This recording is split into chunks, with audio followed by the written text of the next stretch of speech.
ਸੱਜਣੋ ਤੇ ਮਿੱਤਰੋ, ਅਸਲਾਮ ਅਲੈਕੁਮ। ਤੁਹਾਡਾ ਮੇਜ਼ਬਾਨ ਅਜਮਲ ਸੱਤਾਰ ਮਲਿਕ ਹਾਜ਼ਰ ਹੈ ਤੁਹਾਡੇ ਆਪਣੇ ਪ੍ਰੋਗਰਾਮ ਪ੍ਰਾਹੁਣੇ ਦੇ ਵਿੱਚ ਇੱਕ ਨਵੇਂ ਪ੍ਰਾਹੁਣੇ ਦੇ ਨਾਲ। ਨਾਜ਼ਰੀਨ, ਮੁਲਤਾਨ ਦੀ ਮਿੱਟੀ ਬੜੀ ਜ਼ਰਖੇਜ਼ ਹੈ, ਜਿਹਨੇ ਬੜੀ ਵੱਡੀਆਂ ਸ਼ਖਸੀਅਤ ਪੈਦਾ ਕੀਤੀਆਂ, ਜਿਨ੍ਹਾਂ ਨੇ ਦੁਨੀਆ ਭਰ ਵਿੱਚ ਪਾਕਿਸਤਾਨ ਦਾ ਨਾਂ ਰੌਸ਼ਨ ਕੀਤਾ। ਸਾਡੇ ਅੱਜ ਦੇ ਪ੍ਰਾਹੁਣੇ ਦਾ ਤਾਲੁਕ ਵੀ ਮੁਲਤਾਨ ਨਾਲ ਹੈ, ਜਿਹੜੇ ਤਸਵੀਰਾਂ ਵਿੱਚ ਰੰਗ ਭਰਦੇ ਲਾਹੌਰ ਆ ਗਏ ਔਰ ਉਹਨਾਂ ਨੇ ਕਿਰਦਾਰਾਂ ਵਿੱਚ ਰੰਗ ਭਰਨਾ ਸ਼ੁਰੂ ਕਰ ਦਿੱਤਾ। ਜਿਨ੍ਹਾਂ ਨੇ ਰੇਡੀਓ, ਟੀਵੀ, ਥੀਏਟਰ ਤੇ ਫਿਲਮ ਵਿੱਚ ਆਪਣੇ ਫਨ ਦਾ ਲੋਹਾ ਮਨਵਾਇਆ। ਆਓ ਮਿਲਦੇ ਹਾਂ ਸਾਡੇ ਅੱਜ ਦੇ ਪ੍ਰਾਹੁਣੇ ਜਨਾਬ ਨਵਾਜ਼ ਅੰਜੁਮ ਹੋਰਾਂ ਦੇ ਨਾਲ।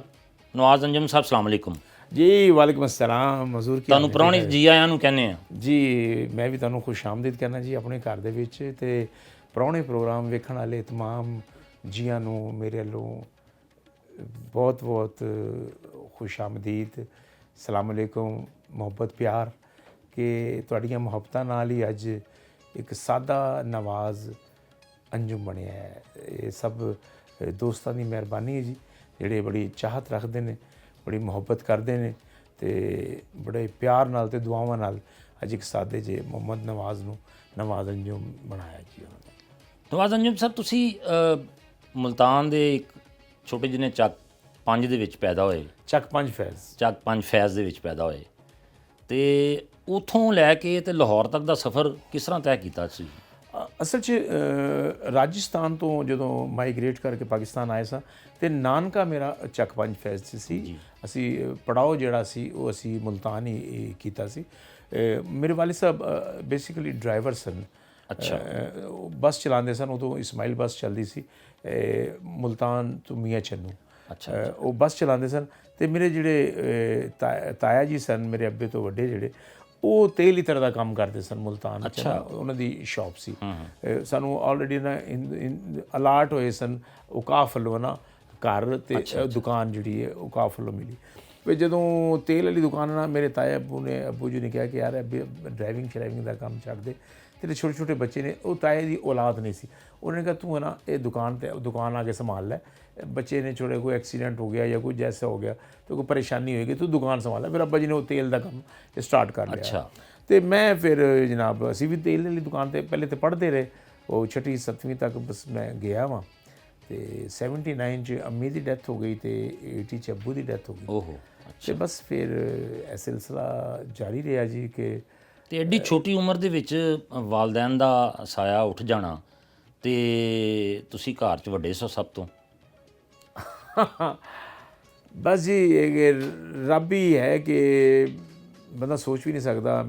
ਕੁਝ ਲੋਕ ਖੁਸ਼ ਨਸੀਬ ਲੋਕ ਨੇ ਜਿਨ੍ਹਾਂ ਦੇ ਵਾਲਦੈਨ ਅੱਲਾ ਉਹਨਾਂ ਦਾ ਸਾਇਆ ਹਮੇਸ਼ਾ ਸਿਰਾਂ 'ਤੇ ਕਾਇਮ ਰਹੇ, ਹੁਣ ਵੀ ਹਯਾਤ ਨੇ ਮਾਸ਼ਾਅੱਲਾ। ਪਰ ਮੈਂ ਉਹ ਬਦਨਸੀਬ ਬੱਚਾ ਹਾਂ ਕਿ ਜਿਹਨੇ ਮਾਂ ਪਿਓ ਉਹਨਾਂ ਉਹ ਵਕਤ ਵਿਖਾ ਸਕਿਆ। ਮੈਂ ਕਈ ਚੀਜ਼ਾਂ ਐਸੀਆਂ ਹੁੰਦੀਆਂ ਨੇ ਕਿ ਜਦੋਂ ਖੁਸ਼ੀਆਂ ਹੁੰਦੀਆਂ ਨੇ ਨਾ, ਜਾਂ ਕੋਈ ਅਰੂਜ ਮਿਲਦਾ ਹੈ ਜਾਂ ਕੋਈ ਬੜਾ ਤਾਜਪੋਸ਼ੀ ਹੁੰਦੀ ਹੈ ਕਿਤੇ, ਜਾਂ ਕਿਤੇ ਕੋਈ ਅਵਾਰਡ ਦੀ ਤਕਰੀਬ ਹੁੰਦੀ ਹੈ, ਅਤੇ ਬੜਾ ਦਿਲ ਚਾਹੁੰਦਾ ਕਿ ਮੇਰੇ ਮਾਂ ਪਿਓ ਵੀ ਇਹ ਲਮੇ ਨੂੰ ਮਹਿਸੂਸ ਕਰਦੇ ਜਾਂ ਵੇਖਦੇ।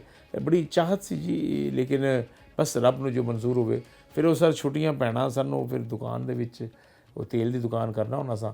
ਕੰਮ ਮੇਰਾ ਤੇਲ ਦਾ ਸੀ ਅਤੇ ਸ਼ੌਕ ਮੈਨੂੰ ਪੇਂਟਿੰਗ ਦਾ ਸੀ। ਅੱਛਾ। ਬਿਲਕੁਲ ਦੋਵੇਂ ਮੁਖਤਲਿਫ ਚੀਜ਼ਾਂ ਦੋਵੇਂ ਮੁਤਜ਼ਾਦ ਚੀਜ਼ਾਂ ਨੇ ਕਿ ਤੇਲ ਦਾ ਤੁਪਕਾ ਜੇ ਸਕੂਲ ਚਾਰਟ ਦੇ ਉੱਤੇ ਡਿੱਗ ਪਵੇ ਨਾ, ਅਤੇ ਉਹਦੇ ਉੱਤੇ ਨਾ ਕਲਮ ਚੱਲਦੀ ਹੈ, ਨਾ ਰੰਗ ਚੱਲਦਾ, ਨਾ ਕੁਝ। ਅਤੇ ਮੈਂ ਕਿੰਨੀ ਸਫਾਈ ਨਾਲ ਨਾ ਉਹ ਸਕੂਲ ਚਾਰਟ ਲੋਕਾਂ ਦੇ ਬਣਾਉਂਦੇ ਹੋਣਾ ਸਾਂ ਸਕੂਲ ਦੇ ਬੈਠਣਾ। ਉਦੋਂ ਫਲੈਕਸ ਦਾ ਦੌਰ ਹੀ ਨਹੀਂ ਸੀ। ਪ੍ਰਿੰਟਿੰਗ ਇਲੈਕਸ਼ਨ ਦੇ ਦਿਨਾਂ 'ਚ ਜਾਂ ਕੌਂਸਲਰਸ ਵਗੈਰਾ ਤੋਂ ਬੈਨਰ ਮੇਰੇ ਕੋਲ ਹੀ ਲਿਖਵਾਉਂਦੇ ਹੁੰਦੇ ਸਨ, ਅਤੇ 100 150 ਬੈਨਰ ਅਤੇ ਦੀਵਾਰਾਂ, ਅਤੇ ਇੰਝ ਕਰਕੇ ਬੜਾ ਕੁਛ ਦੀਵਾਰਾਂ ਦੇ ਨਾਲ ਲਿਖਿਆ ਵੀ ਜਾਣਾ ਕਿ ਉਹਨੇ 200 ਕੰਧਾਂ ਦਾ ਕਿਹਾ ਕਿ ਨਾ ਮੈਂ ਭੁੱਲ ਨਾ ਜਾਵਾਂ। 192 93 ਕੰਧਾਂ ਹੋ ਗਈਆਂ ਅਤੇ ਇੰਝ ਹੋ ਗਿਆ। ਅਤੇ ਕਈ ਘਰਾਂ ਵਾਲਿਆਂ ਨੇ ਕੁੱਟਿਆ ਵੀ ਜ਼ਰਾ ਕਿ ਕੀ ਲਿਖ ਦਿੱਤਾ, ਮਿਟਾਓ ਇਹਨੂੰ ਜ਼ਰਾ। ਅੱਛਾ ਜੀ, ਫਿਰ ਗਲਤੀ ਮਿਟਾਤਾ ਜੀ। ਫਿਰ ਅੱਛਾ, ਇੱਕ ਵਾਰੀ ਬੁਰਸ਼ ਕੋਈ ਚੁੱਕ ਕੇ ਲੈ ਗਿਆ, ਅਤੇ ਤੁਸੀਂ ਯਕੀਨ ਕਰਨਾ ਕਿ ਇੱਥੇ ਫੋਮ ਬਣ ਕੇ ਅਤੇ ਮੈਂ ਦੀਵਾਰ ਲਿਖ ਕੇ ਆਇਆ। ਅਤੇ ਖਤਾਤੀ ਇੱਕ ਬੜੀ ਚੀਜ਼ ਸੀ। ਹੁਣ ਤਾਂ ਤਖਤੀ ਵਜੂਦ ਹੀ ਹਟਾਤਾ ਹੈ। ਹੁਣ ਤੁਸੀਂ MA ਪਾਸ ਦੀ ਵੀ ਲਿਖਾਈ ਵੇਖੋਗੇ ਨਾ ਬੱਚਿਆਂ ਦੀ, ਤੁਸੀਂ ਉਹ ਲੱਗੇਗਾ ਕਿ ਇਹ ਕੀ ਕੀੜੇ ਮਕੌੜੇ ਜਿਹੇ ਪਾਏ ਨੇ। ਬਾਲ ਪੈਨ ਯੂਜ਼ ਕਰਨਾ ਮਾਸਟਰ ਇਹਨੂੰ ਸਜ਼ਾ ਸਖਤ ਮਿਲਦੀ, ਕਿਉਂਕਿ ਬਾਲ ਪੈਨ ਨਾਲ ਲਿਖਾਈ ਤੇਜ਼ ਹੁੰਦੀ ਹੈ ਅਤੇ ਲਿਖਾਈ ਖਰਾਬ ਹੋ ਜਾਂਦੀ। ਮਾਸਟਰ ਜਿਹੜਾ ਸੀ ਨਾ, ਉਹ ਕਲਮ ਜਾਂ ਹੋਲਡਰ ਜਾਂ ਉਹ ਆਲਮਗੀਰ ਪੈਨ ਹੁੰਦਾ ਸੀ ਜਾਂ ਜ਼ੈਡ ਦੀ ਨਿਬ ਹੁੰਦੀ ਸੀ, ਉਹ ਨਾ ਉਹਦੇ ਨਾਲ ਤੁਸੀਂ ਨਾ ਦੁਆ ਦੇ ਵਿੱਚ ਡੋਬ ਕੇ ਤੇ ਉਹਦੇ ਨਾਲ ਤੁਹਾਨੂੰ ਫਿਰ ਮੈਂ ਨਾ ਜਦੋਂ ਮੇਰੇ ਉਸਤਾਦ ਵੀ ਸਨ, ਉਸਤਾਦ ਮੀਰੂ, ਇੱਕ ਉਸਤਾਦ ਪੀਰੂ ਸੀ ਜਿਹਨੇ ਇੱਕ ਕੋਲੋਂ ਮੈਂ ਪੇਂਟਿੰਗ ਸਿੱਖੀ, ਇੱਕ ਕੋਲੋਂ ਮੈਂ ਖਤਾਤੀ ਸਿੱਖੀ, ਤੇ ਉਹ ਸਭ ਤੋਂ ਪਹਿਲੇ ਉਹਨਾਂ ਨੇ ਮੈਨੂੰ ਸ਼ੇਡ ਦੇਣਾ ਸਿਖਾਇਆ ਕਿ ਲਫ਼ਜ਼ ਦੇ ਪਿੱਛੇ ਸ਼ੇਡ ਕਿਸ ਤਰ੍ਹਾਂ ਦੇਈਦਾ ਕਿ ਇਹ ਲਫ਼ਜ਼ ਉਭਰ ਕੇ ਉੱਤੇ ਆ ਜਾਵੇ, ਕਿਸੇ ਨੇ ਨਾ ਜਨਾਬ ਇਹਨੂੰ ਤਰਾਸ਼ ਕੇ ਨਾ ਉਹ ਉਭਾਰ ਕੇ ਰੱਖਿਆ, ਇਹ ਸ਼ੇਡ ਦੇਣਾ ਵੀ ਇਹ ਵੀ ਬੜਾ ਕੰਮ ਸੀ।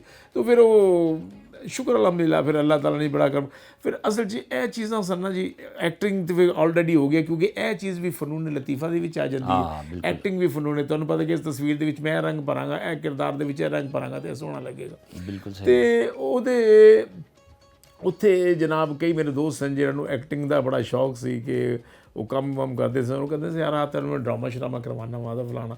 ਤੇ 78 ਦੇ ਵਿੱਚ ਪਹਿਲਾ ਡਰਾਮਾ ਕੀਤਾ, ਉਦੋਂ ਅੱਬਾ ਜੀ ਹਯਾਤ ਸਨ। ਅੱਛਾ। ਤੇ ਉਦੋਂ ਐਵੇਂ ਇੱਕ ਮਾਈਨਰ ਜਿਹਾ ਰੋਲ ਕਰ ਆਇਆ ਮੈਂ ਸਿਪਾਹੀ ਦਾ, ਤੇ ਇੱਕ ਡਰਾਮੇ 'ਚ ਨਾ ਉਹਨਾਂ ਨੇ ਕੰਪਾਊਂਡਰ ਜਿਹਾ ਬਣਾ ਦਿੱਤਾ ਤੇ ਮੈਂ ਉਹ ਕਰ ਲਿਆ। ਤੇ ਪ੍ਰੋਪਰ ਜਿਹੜਾ ਹੈ ਨਾ ਉਹ ਸੈਯਦ ਮੋਹਸਨ ਗਿਲਾਨੀ ਸਾਹਿਬ ਮੈਨੂੰ ਹੈ ਨਾ, ਉਹ ਜਦ ਮੇਰੀ ਦੁਕਾਨ ਦੇ ਕੋਲ ਰੇਹੜੀ ਖਲੋਂਦੀ ਸੀ ਚਾਵਲਾਂ ਵਾਲੀ, ਤੇ ਉੱਥੇ ਆ ਕੇ ਚਾਵਲ ਵਗੈਰਾ ਖਾਂਦੇ ਹੁੰਦੇ ਸਨ। ਤੇ ਉਹਨਾਂ ਨੇ ਆ ਕੇ ਨਾ ਫਿਰ ਉਹ ਉਹਨਾਂ ਨੇ ਵੇਖਿਆ ਕਿ ਅੰਦਰ ਨਾ ਬੱਚਿਆਂ ਨੂੰ ਫੀਡਰ ਬਣਾ ਕੇ ਵੀ ਦੇ ਰਿਹਾ, ਉਹਨਾਂ ਦੇ ਪੋਤਲੇ ਸ਼ੋਤਲੇ ਵੀ ਬਦਲ ਰਹੇ ਆ। ਉਦੋਂ ਕਦੋਂ ਪੈਂਪਰ ਸ਼ੈਂਪਰ ਦਾ ਜਿਹੜਾ ਦੌਰ ਸੀ, ਕਿਹੜਾ ਕਦੋਂ ਦੌਰ ਸੀ। ਤੇ ਇਹ ਜਨਾਬ ਉਹਨਾਂ ਨੇ ਫਿਰ ਦੱਸਿਆ ਰੇਹੜੀ ਵਾਲੇ ਨੇ ਕਿ ਜਨਾਬ ਇਹ ਹੈ ਨਾ ਇਹਨੇ ਇਹਦੇ ਵਾਲਦੈਨ, ਤੇ ਉਹਨੇ ਕਿਹਾ ਯਾਰ ਇਹ ਤੇ ਇਸ ਤਰ੍ਹਾਂ ਤਾਂ ਪਾਗਲ ਹੋ ਜਾਏਗਾ। ਫਿਰ ਉਹ ਮੈਨੂੰ ਉਹ ਫੀਲਡ 'ਚ ਲੈ ਗਿਆ। ਉਹ ਫਿਰ ਕਹਿੰਦੇ ਨੇ ਜੀ ਕਿ ਇੰਨਾ ਮੱਲਾ ਮਾਲ ਵੀ ਨੀਅਤ ਅਮਲੋਂ ਕੋ ਦਾਰਮਦਾਰ ਨੀਅਤੋਂ ਪਰ ਹੈ, ਜੇ ਤੁਹਾਡੀ ਨੀਅਤ ਅੱਛੀ ਹੈ ਨਾ ਤੇ ਰੱਬ ਤੁਹਾਨੂੰ ਗਾਈਡ ਕਰਨ ਵਾਲੇ ਅੱਛੇ ਮਿਲਾਉਂਦਾ। ਤੇ ਛੋਟੇ ਭੈਣ ਭਾਈਆਂ ਨੂੰ ਤੁਸੀਂ ਆਪ ਪਾਲਿਆ ਸਾਰਿਆਂ ਨੂੰ? ਜੀ ਜ਼ਾਹਿਰ ਜੀ ਗੱਲ ਜੀ, ਉਹ ਫਿਰ ਤਾਏ ਦੇ ਘਰ ਬਸ ਸ਼ਾਮ ਤੱਕ ਮੈਂ ਛੱਡ ਆਉਣਾ ਸਭ, ਪਹਿਲੇ ਦੁਕਾਨ 'ਤੇ ਬਿਠਾ ਕੇ, ਫਿਰ ਕਿਉਂਕਿ ਤਾਏ ਦੇ ਬੱਚੇ ਸਨ, ਉਹਨਾਂ ਦੇ ਵਿਆਹ ਹੋਏ ਸਨ, ਫਿਰ ਉਹਨਾਂ ਦੀ ਜਿਹੜੀ ਬੇਗਮ ਸਨ ਉਹ ਭਾਬੀ ਸਾਡੀ, ਉਹ ਫਿਰ ਉਹ ਬੱਚਿਆਂ ਨੂੰ ਕੇਅਰ ਸ਼ੇਅਰ ਕਰਦੀ ਸੀ। ਫਿਰ ਮੈਂ ਸ਼ਾਮ ਨੂੰ ਫਿਰ ਆਪਣੇ ਘਰ ਲੈ ਜਾਂਦਾ, ਜਿਹੜਾ ਸਾਡਾ ਘਰ ਅੱਬਾ ਜੀ ਨੇ ਸਾਨੂੰ ਅਲੱਗਾ ਲੈ ਕੇ ਦਿੱਤਾ ਸੀ। ਬਸ ਫਿਰ ਇੰਝ ਬੱਚੇ ਪ੍ਰਵਾਨ ਚੱਲਦੇ ਨਾਲ। ਫਿਰ ਮੋਹਸਨ ਗਿਲਾਨੀ ਸਾਹਿਬ ਨੇ ਮੈਨੂੰ ਮੋਟਰਸਾਈਕਲ ਦੇ ਪਿੱਛੇ ਬਿਠਾ ਕੇ ਤੇ ਉਹ ਮੈਨੂੰ ਉਹਨਾਂ ਨੇ ਫਿਰ ਮੈਨੂੰ ਖਾਨਾ ਫਰੰਗੀ ਈਰਾਨ ਨਾ ਮੈਨੂੰ ਰੇਡੀਓ ਪਹਿਲੇ ਕਰਵਾਇਆ ਕਿ ਰੇਡੀਓ ਤੋਂ ਸਟਾਰਟ ਲਿਆ ਕਿ ਰੇਡੀਓ ਕਰ ਤੂੰ। ਤੇ ਉਹਦੇ 'ਚ ਮੈਨੂੰ ਪ੍ਰੋਗਰਾਮ ਇੱਕ ਮਿਲਿਆ ਝੰਜਟ ਭਾਈ, ਬੱਚਿਆਂ ਨੂੰ ਕਹਾਣੀ ਸੁਣਾਉਣ ਦਾ ਪ੍ਰੋਗਰਾਮ। ਅੱਛਾ। ਤੇ ਉਹ ਮੈਂ ਬੱਚਿਆਂ ਨੂੰ ਰੇਡੀਓ ਤੇ ਮੁਲਤਾਨ ਤੋਂ ਨਾ ਉਹ ਆਗਾਜ਼ ਕੀਤਾ। अरे प्यारे बच्चों, मैं ये बताना चाहता हूँ आप यकीन कीजिएगा तो वो बात ये ਉਹਦੇ ਨਾਲ ਮੈਨੂੰ ਨਾ ਸਰ ਫਿਰ ਉਹ ਕੇਸਟਾਂ ਤਾਂ ਉਦੋਂ ਦੌਰ ਸੀ। ਹਾਂਜੀ ਹਾਂਜੀ। ਤੇ ਉਹ ਮੈਂ ਫਿਰ ਨਾ ਨੂਰ ਜਹਾਂ ਦੇ ਗਾਣਿਆਂ ਤੋਂ ਪਹਿਲੇ ਨਾ ਉਹਦਾ ਲਿੰਕ ਬਣਾਉਣਾ ਹੁੰਦਾ ਸਾਂ, ਉਹ ਲਿਖਣਾ ਮੈਂ ਆਪ ਹੀ ਸਾਂ, ਕੁੜੀ ਨਾਲ ਇੱਕ ਲੈ ਕੇ ਆਰਟਿਸਟ, ਤੇ ਉਹ ਅਸੀਂ ਦੋਵੇਂ ਇੱਕ ਲਿੰਕ ਵੀ ਗਾਣਾ ਐਵੇਂ ਟੁੱਟ ਚੱਲੇ ਆਏ ਦਾ ਕੋਈ ਲਿੰਕ ਭੇੜਿਆ। ਮੇਰੀ ਗੱਲ ਤੇ ਸੁਣ, ਉਹਨੇ ਨਹੀਂ ਸ਼ਾਦੋ ਮੈਂ ਤੈਨੂੰ ਮਿਲਣਾ ਨਹੀਂ ਚਾਹੁੰਦਾ। ਉਹ ਵੇੜਿਆ ਗੱਲ ਤੇ ਸੁਣ, ਮੈਂ ਤੁਹਾਨੂੰ ਕਹਿ ਜੋ ਦਿੱਤਾ ਮੈਂ ਜਾ ਰਿਹਾ, ਮੇਰੀ ਗੱਲ ਸੁਣ। ਮੈਂ ਵੇੜਿਆ ਵੇ ਟੁਰ ਚੱਲੇ ਆਏ, ਉਹ ਗਾਣੇ ਦਾ ਲਿੰਕ ਹੈ ਨਾ, ਉਹ ਗਾਣਾ ਪਹਿਲੇ ਡਾਇਲੌਗ ਬਣਾ ਕੇ ਤੇ ਫਿਰ ਨਾ ਉਹ ਕੇਸਟ ਬੜੀਆਂ ਮਕਬੂਲ ਮੇਰੀਆਂ ਹੋਈਆਂ। ਤੇ ਇਹ ਤੁਸੀਂ ਆਪ ਲਿਖਦੇ ਰਹੇ ਸਾਰਾ? ਮੈਂ ਉਹ ਗਾਣੇ ਮੈਨੂੰ ਦਿੰਦੇ ਸਨ। ਅੱਛਾ। ਨਹੀਂ ਲਿਖਣ ਦਾ ਬਾਕੀ ਸਕ੍ਰਿਪਟ ਲਿਖਣਾ, ਲਿੰਕ ਬਣਾਉਣਾ, ਉਹ ਮੈਂ ਗਾਣੇ ਦਾ ਲਿੰਕ ਮੈਂ ਲਿਖਣਾ ਉਹਨਾਂ ਦਾ। ਤੇ ਫਿਰ ਮੈਂ ਕਰਾਚੀ ਚਲਾ ਗਿਆ, ਫਿਰ ਕਰਾਚੀ का ਕੰਮ ਕੀਤਾ, music mill cassette company, then eagle cassette company, ਉੱਥੇ ਫਿਰ ਫਲੀਟ ਕਲੱਬ 'ਚ ਵੀ ਕੰਮ ਕੀਤਾ, ਦੈਨ ਬਾਦਰਾਬਾਦ ਅੰਬਰ ਆਡੀਟੋਰੀਅਮ 'ਚ ਵੀ ਕੰਮ ਕੀਤਾ, ਬੜਾ ਕੁਝ। ਤੇ 82 ਦੇ ਵਿੱਚ ਮੈਂ ਜਦੋਂ ਕੰਮ ਕਰ ਰਿਹਾ ਸਾਂ ਆਰਟਸ ਕੌਂਸਲ ਦੇ ਵਿੱਚ, ਮੈਂ ਡਰਾਮਾ ਕਰ ਰਿਹਾ ਸਾਂ ਨਾ ਛੇੜ ਮਲੰਗਾ ਨੂੰ। ਉੱਥੇ ਨਾ ਇੱਕ ਅਰਬੀ ਹੈ ਨਾ ਇੱਕ ਡਰਾਮਾ ਵੇਖਣ ਆਇਆ, ਤੇ ਉਹਨੇ ਵੇਖਿਆ ਤੇ ਉਹਨੇ ਮੈਨੂੰ ਡਰਾਮੇ ਤੋਂ ਬਾਅਦ ਨਾ ਉਹਨੇ ਕਹਿ ਰਿਹਾ ਮੈਨੂੰ ਇਹ ਬੰਦੇ ਮੈਨੂੰ ਮਾਨ ਲੈ ਕੇ ਜਾਣਾ ਚਾਹ ਰਿਹਾ। ਅੱਛਾ। ਉਹ ਮੈਨੂੰ ਮਿਲਿਆ, ਉਹਨੇ ਕਹਾ ਬੁਲਵਾਇਆ, ਉਹਨੇ ਕਹਾ ਤਾਲ, ਉਹ ਦੂਸਰਾ ਉਹਦੇ ਨਾਲ ਜਿਹੜਾ ਤਰਜਮੇ ਵਾਲਾ ਸੀ, ਉਹਨੇ ਕਿਹਾ ਉਹ ਕਹਿ ਰਹੇ ਤੁਹਾਨੂੰ ਬੁਲਾਉਣਾ ਚਾਹ ਰਹੇ ਨੇ ਜੀ, ਇਹ ਮਿਲਣਾ ਚਾਹ ਰਹੇ ਨੇ। ਉਹਦਾ ਨਾਂ ਹਮਈਤ ਸਾਲਮ ਸੀ ਬੰਦੇ ਦਾ ਨਾਂ, ਹਮਈਤ। ਮੈਂ ਕਿਹਾ ਜੀ ਮੈਂ ਮੁਹੰਮਦ ਨਵਾਜ਼ ਮੇਰਾ ਨਾਂ ਜੀ। ਕਹਿੰਦਾ ਉਹ ਤਮਾਸੀਲੀ, ਉਹ ਥੀਏਟਰ ਨੂੰ ਤਮਾਸੀਲ ਜਿਵੇਂ ਵੱਲਾ ਕਮਾਲ। ਮੈਂ ਕਿਹਾ ਜੀ ਮਿਹਰਬਾਨੀ ਤੁਹਾਡੀ। ਉਹਨੇ ਕਿਹਾ ਜੀ ਇਹ ਕਹਿੰਦਾ ਮੈਂ ਤੁਹਾਨੂੰ ਨਾ ਓਮਾਨ ਲੈ ਕੇ ਜਾਣਾ ਚਾਹ ਰਿਹਾ ਨਾ। ਅੱਛਾ। ਮੇਰੇ ਤਾਂ ਸ਼ਨਾਖਤੀ ਕਾਰਡ ਵੀ ਨਹੀਂ ਬਣਿਆ। ਤੇ ਮੈਂ ਕਿਹਾ ਜੀ ਉਹਨੇ ਕਿਹਾ, ਉਹ ਕਹਿੰਦੇ ਜੀ ਸ਼ਨਾਖਤੀ ਕਾਰਡ ਵੀ ਮੈਂ ਬਣਵਾਵਾਂਗਾ ਤੇ ਪਾਸਪੋਰਟ ਵੀ ਮੈਂ ਬਣਵਾਵਾਂਗਾ। ਦੋਵੇਂ ਚੀਜ਼ਾਂ ਉਹਨੇ ਮੇਰੀ ਬਣਵਾਈਆਂ। ਵਾਹ ਵਾਹ ਵਾਹ। ਤੇ ਪਹਿਲੀ ਵਾਰੀ ਓਮਾਨ 'ਚ ਇੱਕ ਮਹੀਨੇ ਵਾਸਤੇ ਮੈਨੂੰ ਲੈ ਕੇ ਗਿਆ, ਤੇ ਉਹਦੇ 'ਚ ਹੋਰ ਵੀ ਕਾਫੀ ਸਾਰੇ ਆਰਟਿਸਟ ਨੇ ਮੁਲਤਾਨ ਦੇ ਵਿੱਚ, ਕੁੜੀਆਂ ਵਗੈਰਾ, ਤੇ ਉਹ ਡਰਾਮਾ ਟਿਕ ਲੈ ਕੇ ਬਣਾ ਕੇ ਲੈ ਕੇ ਗਿਆ ਮੈਨੂੰ। ਤੇ 5000 ਰੁਪਏ 'ਚ ਇੱਕ ਮਹੀਨੇ ਵਾਸਤੇ 82 'ਚ। ਤੇ 5000 ਰੁਪਏ ਜਦੋਂ ਮਹੀਨੇ ਬਾਅਦ ਮੈਂ ਲੈ ਕੇ ਆਇਆ ਤਾਂ ਉਹ ਇੰਝ ਸੀ ਕਿ ਪਤਾ ਨਹੀਂ ਕਿ ਕਿੰਨਾ ਕੁ ਪੈਸਾ ਮੈਂ ਕਮਾ ਲਿਆ। ਨਾਲੇ ਫਿਰ ਬਾਹਰ ਦੇ ਮੁਲਕ ਜਾਣਾ ਪਹਿਲੀ ਦਫਾ। ਲੁਫਥੈਂਜ਼ਾ 에ਅਰਲਾਈਨਸ ਦੇ ਵਿੱਚ ਮੈਂ ਕਰਾਚੀ ਤੋਂ ਗਿਆ ਵਾਂ, ਤੇ ਪਹਿਲੀ ਵਾਰੀ ਮੈਂ ਤੇ ਪਾਸਪੋਰਟ ਮੈਂ ਪਹਿਲੀ ਵਾਰੀ ਕਰਾਚੀ ਉਹਨੇ ਮੈਨੂੰ ਫੜਾਇਆ। ਮੈਨੂੰ ਇਹ ਵੀ ਨਹੀਂ ਪਤਾ ਸੀ ਕਿ ਪਾਸਪੋਰਟ ਮੈਂ ਵੇਖਿਆ ਵੀ ਨਹੀਂ ਸੀ ਉਦੋਂ, ਤੇ ਫੋਟੋਆਂ ਦੇ ਜਾਂ ਸਨ ਤੇ ਸਾਈਨ ਕਰਕੇ ਫਾਰਮ ਆਪ ਹੀ ਹੈ ਨਾ, ਓਪਨ ਫੋਟੋ ਲੱਗਦੀ ਸੀ, ਓਪਨ ਹੀ ਸਭ ਕੁਝ ਜਨਾਬ ਹੁੰਦਾ ਸੀ। ਉਹ ਜਨਾਬ ਮੈਂ ਕਰਾਚੀ ਤੋਂ ਅਸੀਂ ਟਰੈਵਲ ਕੀਤਾ ਤੇ ਓਮਾਨ ਗਏ ਆ, ਤੇ ਮੈਂ ਆਲਰੇਡੀ ਤੇ ਪੁੱਪੀ ਦੀ ਧੀ ਨਾਲ ਮੇਰੀ ਆਲਰੇਡੀ ਨਾ ਨਿਕਾਹ ਹੋ ਚੁੱਕਿਆ ਸੀ, ਤੇ ਮੈਂ ਉਹਦੇ ਨਾਲ ਨਾ ਬਸ ਰਾਬਤੇ 'ਚ ਰਹਿੰਦਾ ਸੀ। ਤੇ ਉਹਦੇ ਕੋਲ ਮੈਂ, ਉਹ ਦੁਬਈ ਰਹਿੰਦੀ ਸੀ, ਉਹਦੇ ਕੋਲ ਪੁੱਛਣਾ, ਤੇ ਉਹਨੇ ਫਿਰ ਮੈਨੂੰ ਦੱਸਿਆ ਕਿ ਇਹ ਲਫ਼ਜ਼ ਇੰਝ ਕਹੀਂ, ਇਹ ਲਫ਼ਜ਼ ਇਹ ਲਫ਼ਜ਼ ਅਰਬੀ ਦੇ ਜਿਹੜੇ ਲਫ਼ਜ਼। ਫਿਰ ਮੈਂ ਨਾ ਉੱਥੋਂ ਜਦੋਂ ਜਾ ਕੇ ਮੈਂ ਰੋਲ ਕੀਤਾ ਨਾ, ਵਾਹਿਦ ਇਤਨੀ ਇੰਤਲੈਤ ਔਰ ਖਮਸਾ ਸਿੱਤ ਸਬਅ ثمانية عشرة ستة هذا فتح موجودنا ما في كل بلي ما في مشكله والله يا رفيق يا حبيبي هذا والله تعال والله والله يا هذا والله هذا اختي والله ياخذ اخبر معه والله ਲੋਕ ਨਾ ਉਹ ਕਹਿੰਦੇ ਇਹ ਤੇ ਕੱਲ ਤੇ ਆਇਆ ਇਹਨੂੰ ਇੰਨਾ ਮੈਨੂੰ ਇਨਾਮ ਬਹੁਤ ਮਿਲਿਆ। ਪਹਿਲੀ ਵਾਰੀ ਹੈ ਨਾ ਮੈਨੂੰ ਉਹਨਾਂ ਨੇ ਫ੍ਰਿਜ ਦਿੱਤਾ, ਐਡਾ ਵੱਡਾ ਫ੍ਰਿਜ ਉਹਨਾਂ ਨੇ ਗਿਫਟ ਕੀਤਾ। ਫਿਰ ਓਮਾਨ ਦੇ ਵਿੱਚ ਨਾ ਮੈਂ ਜੀ ਫਿਰ ਆਲੀਆ ਬੇਗਮ ਦੇ ਨਾਲ ਐਜ਼ ਏ ਹੀਰੋ ਗਿਆ, ਨਗਮਾ ਬੇਗਮ ਨਾਲ ਐਜ਼ ਏ ਹੀਰੋ ਗਿਆ, ਸ਼ਾਹਿਦਾ ਮਿਨੀ ਨਾਲ ਗਿਆ, ਦੈਨ ਮਦੀਆ ਸ਼ਾਹ ਨਾਲ ਗਿਆ। ਫਿਰ ਮੈਂ ਸਬੀਆ ਖਾਨਮ ਨਾਲ ਵੀ ਤਾਂ ਤੁਸੀਂ ਕੀਤਾ ਸੀ? ਮੁਲਤਾਨ 'ਚ ਕੀਤਾ। ਅੱਛਾ, ਮੁਲਤਾਨ 'ਚ ਕੀਤਾ। ਫਿਰ ਉਸ ਤੋਂ ਬਾਅਦ ਮਿਸਟਰ ਰਸ਼ੀਨ ਸਾਹਿਬ ਉਹਨਾਂ ਨਾਲ ਗਿਆ ਜੀ। ਫਿਰ ਜਦੋਂ ਮੈਂ ਸਈਦ ਖਾਨ ਸਾਹਿਬ ਨਾਲ ਗਿਆ ਨਾ, ਰੰਗੀਲਾ ਸਾਹਿਬ ਨਾਲ, ਤੇ ਉਹਨਾਂ ਨੇ ਜਦੋਂ ਕੰਮ ਵੇਖਿਆ ਨਾ, ਉਹਨੇ ਕਿਹਾ ਨਾ ਨਾ ਨਾ ਨਾ ਪੁੱਤ ਤੇਰਾ ਸ਼ਹਿਰ ਹੈ ਨਹੀਂ, ਤੇਰਾ ਸ਼ਹਿਰ ਤੇ ਲਾਹੌਰ ਹੈ। ਵਾਹ ਵਾਹ। ਉਹ ਫਿਰ ਮੈਨੂੰ ਨਾ ਉਹਨਾਂ ਨੇ, ਮੈਂ ਕਿਹਾ ਜੀ ਮੇਰਾ ਤਾਂ ਅੱਛਾ, ਲਾਹੌਰ ਤੁਹਾਨੂੰ ਰੰਗੀਲਾ ਸਾਹਿਬ ਲੈ ਕੇ ਆਏ? ਸਈਦ ਖਾਨ ਸਾਹਿਬ ਲੈ ਕੇ ਆਏ ਜਨਾਬ 1990 'ਚ। ਤੇ ਪਹਿਲਾ ਹੀ ਡਰਾਮਾ ਉਹਨਾਂ ਨੇ ਅਸਦ ਨਜ਼ੀਰ ਸਾਹਿਬ ਪ੍ਰੋਡਿਊਸਰ ਸਨ ਤੇ ਬਿੰਦੀਆ ਬੇਗਮ ਡਾਇਰੈਕਟਰ ਸਨ। ਅਲ-ਅਮਰਾ 1 ਦੇ ਵਿੱਚ ਡਰਾਮੇ ਦਾ ਨਾਂ ਸੀ ਲਾਹੌਰ ਬਾਈ ਨਾਈਟ। ਜਨਾਬ ਦਾ ਤਾਲੁਕ ਚੁੱਕੇ ਮੁਲਤਾਨ ਨਾਲ ਹੈ, ਤੁਸੀਂ ਰਾਜਸਥਾਨ ਨਾਲ ਵੀ ਹੈ, ਤੇ ਰਾਜਸਥਾਨੀ ਵੀ ਬੋਲ ਲੈਂਦੇ ਹੋ, ਤੇ ਨਾਲ ਉਹਦੇ ਸਰਾਇਕੀ ਵੀ ਬੋਲ ਲੈਂਦੇ ਹੋ, ਤੇ ਹਰਿਆਣਵੀ ਵੀ ਬੋਲ ਲੈਂਦੇ ਹੋ। ਅਜਮਲ ਸਾਹਿਬ ਗੱਲ ਹੈ ਵੀ ਕਿ ਰਾਜਸਥਾਨੀ ਜਿਹੜੀ ਲੈਂਗੁਏਜ ਇਹਨੂੰ ਹਰਿਆਣਵੀ ਲੈਂਗੁਏਜ ਹੀ ਕਹਿੰਦੇ ਨੇ। ਜਿਵੇਂ ਸਰਾਇਕੀ ਲੈਂਗੁਏਜ ਹੈ ਨਾ, ਇਹਦੀ ਕਈ 5-6 ਬਹੁਤ ਸਾਰੀਆਂ ਵਰਜਨ ਨੇ। ਜਿਵੇਂ ਮੁਲਤਾਨ 'ਚ ਮੇਡਾ ਸਹੀ, ਸਿੰਧ 'ਚ ਜਾ ਕੇ ਅਦਾ ਸਹੀ, ਇਵੇਂ ਸਰਗੋਦੇ ਜਾ ਕੇ ਮੁੜ ਸੁਣ ਗੱਲ ਮੇਰੀ ਮੈਂ ਤੁਹਾਨੂੰ ਦੱਸਾਂ। ਇਸੇ ਤਰ੍ਹਾਂ ਜਨਾਬ ਜਿਹੜੀ ਰੂਤ ਕੀ ਲੈਂਗੁਏਜ ਹੈ, ਰਾਜਸਥਾਨੀ ਲੈਂਗੁਏਜ ਹੈ, ਇਹਦੇ 'ਚ ਨਾ ਮੁਖਤਲਿਫ ਵੇਰੀਏਸ਼ਨਾਂ ਨੇ। ਇਹਦੇ 'ਚ ਕੁਰੇਸ਼ੀ, ਰਾਓ, ਰਾਂਗੜ, ਰਾਣਾ, ਜਾਟ, ਮਵਾਤੀ, ਤੋਣੀ, ਰਾਜਪੂਤ, ਬੜੇ ਬੜੇ ਸ਼ੇਖ, ਬੜੇ ਕੌਮਾਂ ਨੇ ਇਹਦੇ 'ਚ। ਈਵਨ ਓਡ ਵੀ ਐਂਡ ਇਹ ਮਵਾਤੀ ਤੇ ਜਾ ਕੇ ਖਤਮ ਹੁੰਦੀ ਹੈ। ਸ਼ੁਰੂ ਇਹਨਾਂ ਕੀ ਕਰਨ ਲਾ ਰਹੇ ਹੋ, ਕਿੰਨਾ ਜਾਣ ਲਾ ਰਹੇ ਹੋ, ਅੜਾ ਕੀ ਕਰਨ ਲਾ ਰਹਾ, ਇਹ ਮੁਖਤਲਿਫ ਇਹਦੀਆਂ ਵੇਰੀਏਸ਼ਨਾਂ ਨੇ। ਤੇ ਉੱਥੇ ਫਿਰ ਐਂਡ ਤੇ ਜਾ ਕੇ ਮਵਾਤੀਆਂ ਦੇ ਮੁੱਕਦੀ ਜਾ ਕੇ, ਤੇ ਇਹਦੀ ਵੀ ਮੁਖਤਲਿਫ ਕੈਟਾਗਰੀ। ਉਸ ਵੇਲੇ ਫਿਰ ਮੇਰਾ ਤਾਲੁਕ ਸੀ ਕਿਉਂਕਿ ਮੁਲਤਾਨ ਨਾਲ ਉਹ ਤੇਲ ਇਤਰ ਦੀ ਦੁਕਾਨ ਸੀ, ਤੇ ਤਰ੍ਹਾਂ ਤਰ੍ਹਾਂ ਦੇ ਗਾਹਕ ਆਉਂਦੇ ਨੇ ਤੁਹਾਡੇ ਕੋਲ। ਤੇ ਸਰਾਇਕੀ ਜਿਹੜਾ ਆ ਗਿਆ ਨਾ, ਤਰਾਏ ਸ਼ਾਰਕਾਂ ਤੇਲ ਦੇ, ਉਹਨਾਂ ਲੋਕਾਂ ਨੂੰ ਨਹੀਂ ਪਤਾ ਸ਼ਾਰਕ ਕਿਹਨੂੰ ਕਹਿੰਦੇ ਨੇ, ਛਟਾਂਗ ਨੂੰ ਕਹਿੰਦੇ ਨੇ। ਅੱਛਾ, ਤਰਾਏ ਸ਼ਾਰਕਾਂ ਵੀ ਤਰਾਏ 3 ਛਟਾਂਗ ਤੇਲ ਦੇ ਦੇਵੇ, ਜਾਂ ਮੁੰਨਾ ਪਾ ਦੇ ਦੇ ਵੀ ਇੱਕ ਪਾ ਉਤਰੇ, 4 ਜੇ ਮੁੰਨਾ ਪਾ ਵੀ ਨਹੀਂ ਕਿ ਇੱਕ ਛਟਾਂਗ ਹੋਰ ਪਾ ਦਿਓ ਤੇ ਇੱਕ ਪਾ ਹੋ ਜਾਏਗਾ। 4 ਛਟਾਂਗ ਨੂੰ ਇੱਕ ਪਾ ਕਹਿੰਦੇ ਨੇ। ਤੇ ਉਹ ਨਾ ਉਸ ਹਿਸਾਬ ਨਾਲ ਫਿਰ ਨਾ ਉਹ ਸਰਾਇਕੀ ਫਿਰ ਸਾਰਾ ਸਾਡੀ ਕੈਂਟ 'ਚ ਦੁਕਾਨ ਸੀ, ਤੇ ਉਹ ਸਾਰਾ ਜਿਹੜੇ ਫੌਜੀ ਭਾਈ ਸਨ ਸਾਰੇ ਉਹ ਆਇਲ ਤੇਲ ਵਗੈਰਾ ਮੇਰੀ ਦੁਕਾਨ ਤੋਂ ਹੀ ਲੈਂਦੇ ਸਨ। ਫਿਰ ਉਹ ਸਾਰਾ ਨਾ ਕਿਆ ਕਰਨਾ ਪਾਪਾ ਜੀ, ਇਧਰ ਇਸ ਤਰ੍ਹਾਂ ਦਿਓ ਨਾ ਤੇਲ, ਅੱਧਾ ਕਿਲੋ ਦੇ ਦਿਓ, ਇਧਰ ਮੈਂ ਜੇਲਮ ਲੈ ਕੇ ਜਾਣਾ ਹੈ ਬਹੁਤ ਦਿਨ, ਉਧਰ ਜਾਣਾ ਜੀ, ਇੱਧਰ ਜਾਣਾ ਜੀ, ਮੈਂ ਪਿੰਡੀ ਜਾਣਾ ਤੇ ਇਸ ਤਰ੍ਹਾਂ ਪੈਕਿੰਗ ਸ਼ੈਕਿੰਗ ਇਸ ਲਈ। ਤੇ ਮੈਨੂੰ ਬੜਾ ਖੁਸ਼ ਨਸੀਬ ਹਾਂ ਜੀ, ਮੇਰੀ ਦੁਕਾਨ 'ਤੇ ਨਿਸ਼ੂ ਬੇਗਮ ਸਾਹਿਬ ਆਈਆਂ। ਅੱਛਾ। ਤੇ ਮੇਰੀ ਦੁਕਾਨ 'ਤੇ ਖਾਲਦਾ ਰਿਆਸਤ ਸਾਹਿਬ ਆਈਆਂ, ਰੂਹੀ ਬਾਨੋ ਸਾਹਿਬ ਆਈਆਂ। ਨਹੀਂ, ਇਹ ਤੁਹਾਡੀ ਡਰਾਮਾ ਸ਼ੁਰੂ ਕਰਨ ਤੋਂ ਬਾਅਦ ਆਈਆਂ ਜਾਂ ਪਹਿਲੇ ਆਉਂਦੇ ਰਹੇ? ਨਹੀਂ, ਆਲਰੇਡੀ ਜਦੋਂ ਮੈਂ ਮੁਲਤਾਨ 'ਚ ਥੀਏਟਰ ਕਰਨਾ ਸਾਂ, ਮੈਂ ਰਾਤ ਨੂੰ ਥੀਏਟਰ ਕਰਨਾ ਸਾਂ, ਦਿਨ ਨੂੰ ਦੁਕਾਨ ਤੇ ਬਹਿਣਾ ਸਾਂ। ਤੇ ਇਹਨਾਂ ਨੂੰ ਪਤਾ ਸੀ ਵੀ ਆਰਟਿਸਟ ਦੀ ਤੇਲ ਦੀ ਦੁਕਾਨ ਹੈ, ਤਾਂ ਦਿਨ ਨੂੰ ਬਾਜ਼ਾਰ ਘੁੰਮਣ ਆਉਂਦੇ ਸਨ ਤੇ ਸਿੱਧਾ ਮੇਰੀ ਦੁਕਾਨ ਤੇ। ਤੇ ਤੇਲ ਵੀ ਖਰੀਦਦੇ ਰਹੇ ਨੇ ਉੱਥੋਂ ਆ ਗਿਆ? ਤੇ ਮੁਲਤਾਨ ਦਾ ਜਿਵੇਂ ਧਨੀਆ ਦਾ ਤੇਲ ਬੜਾ ਮਸ਼ਹੂਰ ਹੈ, ਸੋਨ ਹਲਵਾ ਬੜਾ ਮਸ਼ਹੂਰ ਹੈ, ਤੇ ਜਨਾਬ ਉਹਨੂੰ ਫਿਰ ਇਹ ਚਾਹਤ ਨਾਲ ਇਹ ਚੀਜ਼ਾਂ ਦੇ ਦਿੱਤੀਆਂ ਸਨ। ਬਿਲਕੁਲ ਸਹੀ ਹੈ। ਤੇ ਸਰ, ਕਰਾਚੀ ਦੇ ਵਿੱਚ ਤੁਸੀਂ ਜਿਹੜਾ ਵਕਤ ਗੁਜ਼ਾਰਿਆ, ਉੱਥੇ ਤੁਹਾਡਾ ਉਮਰ ਸ਼ਰੀਫ ਸਾਹਿਬ ਨਾਲ ਵੀ ਬੜਾ ਗਹਿਰਾ ਤਾਲੁਕ ਬਣ ਗਿਆ ਸੀ। ਉਮਰ ਸਾਹਿਬ ਨਾਲ ਜੀ ਨੋ ਡਾਊਟ ਕਿ ਉਮਰ ਭਾਈ ਦੀ ਜਿਹੜੀ ਵਾਲਦਾ ਨੇ ਉਹ ਵੀ ਰਾਜਸਥਾਨ ਤੋਂ ਹੀ ਸਨ।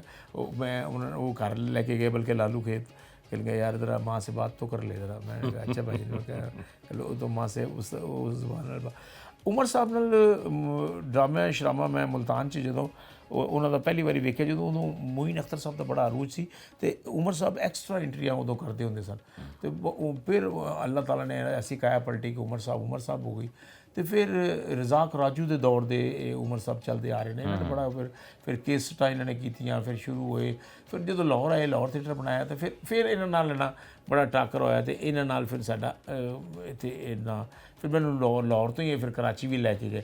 ਉੱਥੇ ਮੈਂ ਸਰ ਜ਼ਿਆਦਾ ਨਾ ਰਊਫ ਲਾਲਾ, ਸ਼ਕੀਲ ਸਦੀਕੀ, ਸਿਕੰਦਰ ਸਨਮ ਇਹਨਾਂ ਲੋਕਾਂ ਨਾਲ ਬੜਾ ਕੰਮ ਕੀਤਾ ਤੇ ਕਰਾਚੀ ਦਾ। ਨਾਜ਼ਰੀਨ, ਵੇਲਾ ਹੋਇਆ ਇੱਕ ਮੁਕਤਸਰ ਜਿਹੇ ਵਕਫੇ ਦਾ ਤੇ ਵਕਫੇ ਤੋਂ ਬਾਅਦ ਦੁਬਾਰਾ ਹਾਜ਼ਰ ਹੋਣੇ ਆ।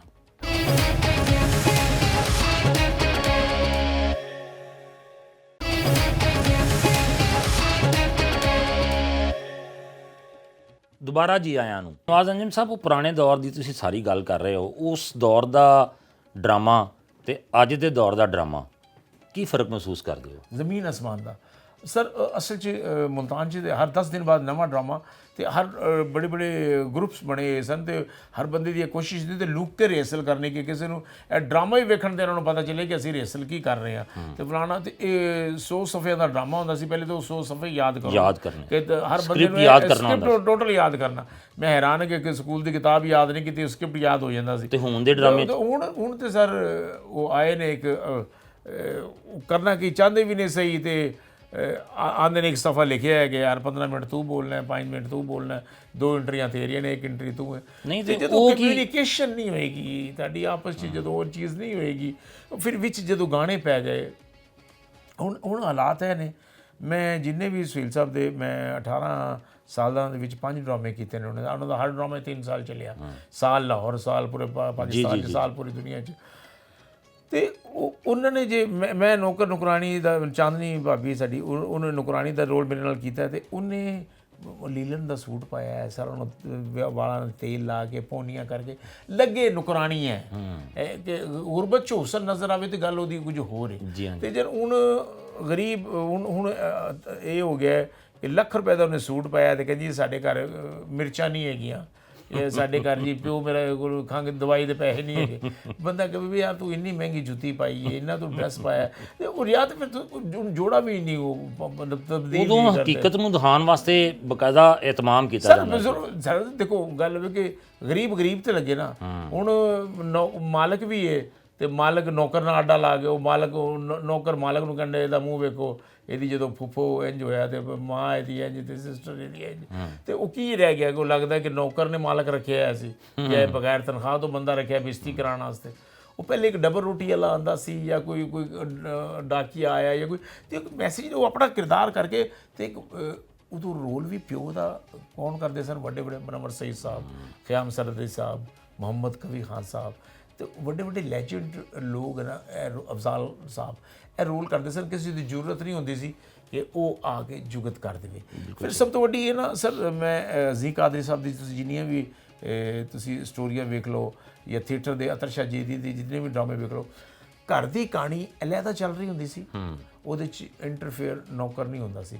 ਨੌਕਰ ਦਾ ਕੰਮ ਅਲੱਗਾ ਚੱਲ, ਉਹਦੇ 'ਚ ਨਾ ਤੁਹਾਡੀ ਨੌਕਰਾਨੀ ਵੀ ਹੈ, ਕੁੱਕ ਵੀ ਹੈ, ਡਰਾਈਵਰ ਵੀ ਹੈ, ਘਰ ਸਫਾਈ ਉਹਨਾਂ ਦਾ ਅਲੱਗਾ ਇੱਕ ਮੈਟਰ ਚੱਲ ਰਿਹਾ ਹੁੰਦਾ ਸੀ। ਉਹ ਅਲੱਗਾ ਕਹਾਣੀ ਚੱਲ ਰਹੀ ਹੁੰਦੀ ਸੀ ਤੇ ਘਰ ਦੀ ਕਹਾਣੀ 'ਚ ਉਹ ਇਨਵੋਲਵਮੈਂਟ ਹੀ ਨਹੀਂ ਹੁੰਦੀ ਸੀ ਨੌਕਰਾਂ ਦੀ। ਉਹ ਬਿਲਕੁਲ 2 ਕਹਾਣੀਆਂ ਚੱਲ ਰਹੀਆਂ ਹੁੰਦੀਆਂ ਸੀ, 2 ਟਰੈਕ ਚੱਲ ਰਹੇ ਹੁੰਦੇ ਸਨ।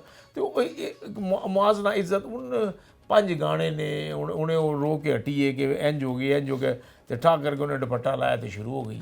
ਤੁਸੀਂ ਕੀ ਸਮਝਦੇ ਹੋ, ਇਹ ਗਾਣਾ ਜਿਹੜਾ ਹੈ ਇਹ ਜ਼ਰੂਰੀ ਹੋ ਗਿਆ ਹੁਣ ਡਰਾਮੇ ਵਾਸਤੇ? ਮੁਰਸ਼ਦ ਜ਼ਰੂਰੀ ਤਾਂ ਨਹੀਂ ਹੋਇਆ। ਗੱਲ ਇਹ ਵੀ ਕਿ ਅਸੀਂ ਹੁਣ ਕਿਸੇ ਲੋਕਾਂ ਨੂੰ ਨਹਿਰੋ ਬਿਆਨ ਦੇ ਟੀਕੇ ਲਾ ਕੇ ਵਾਪਸ ਨੋਟਿਸ ਸਕਰੀਨ 'ਤੇ ਨਹੀਂ ਲੈ ਕੇ ਆ ਸਕਦੇ।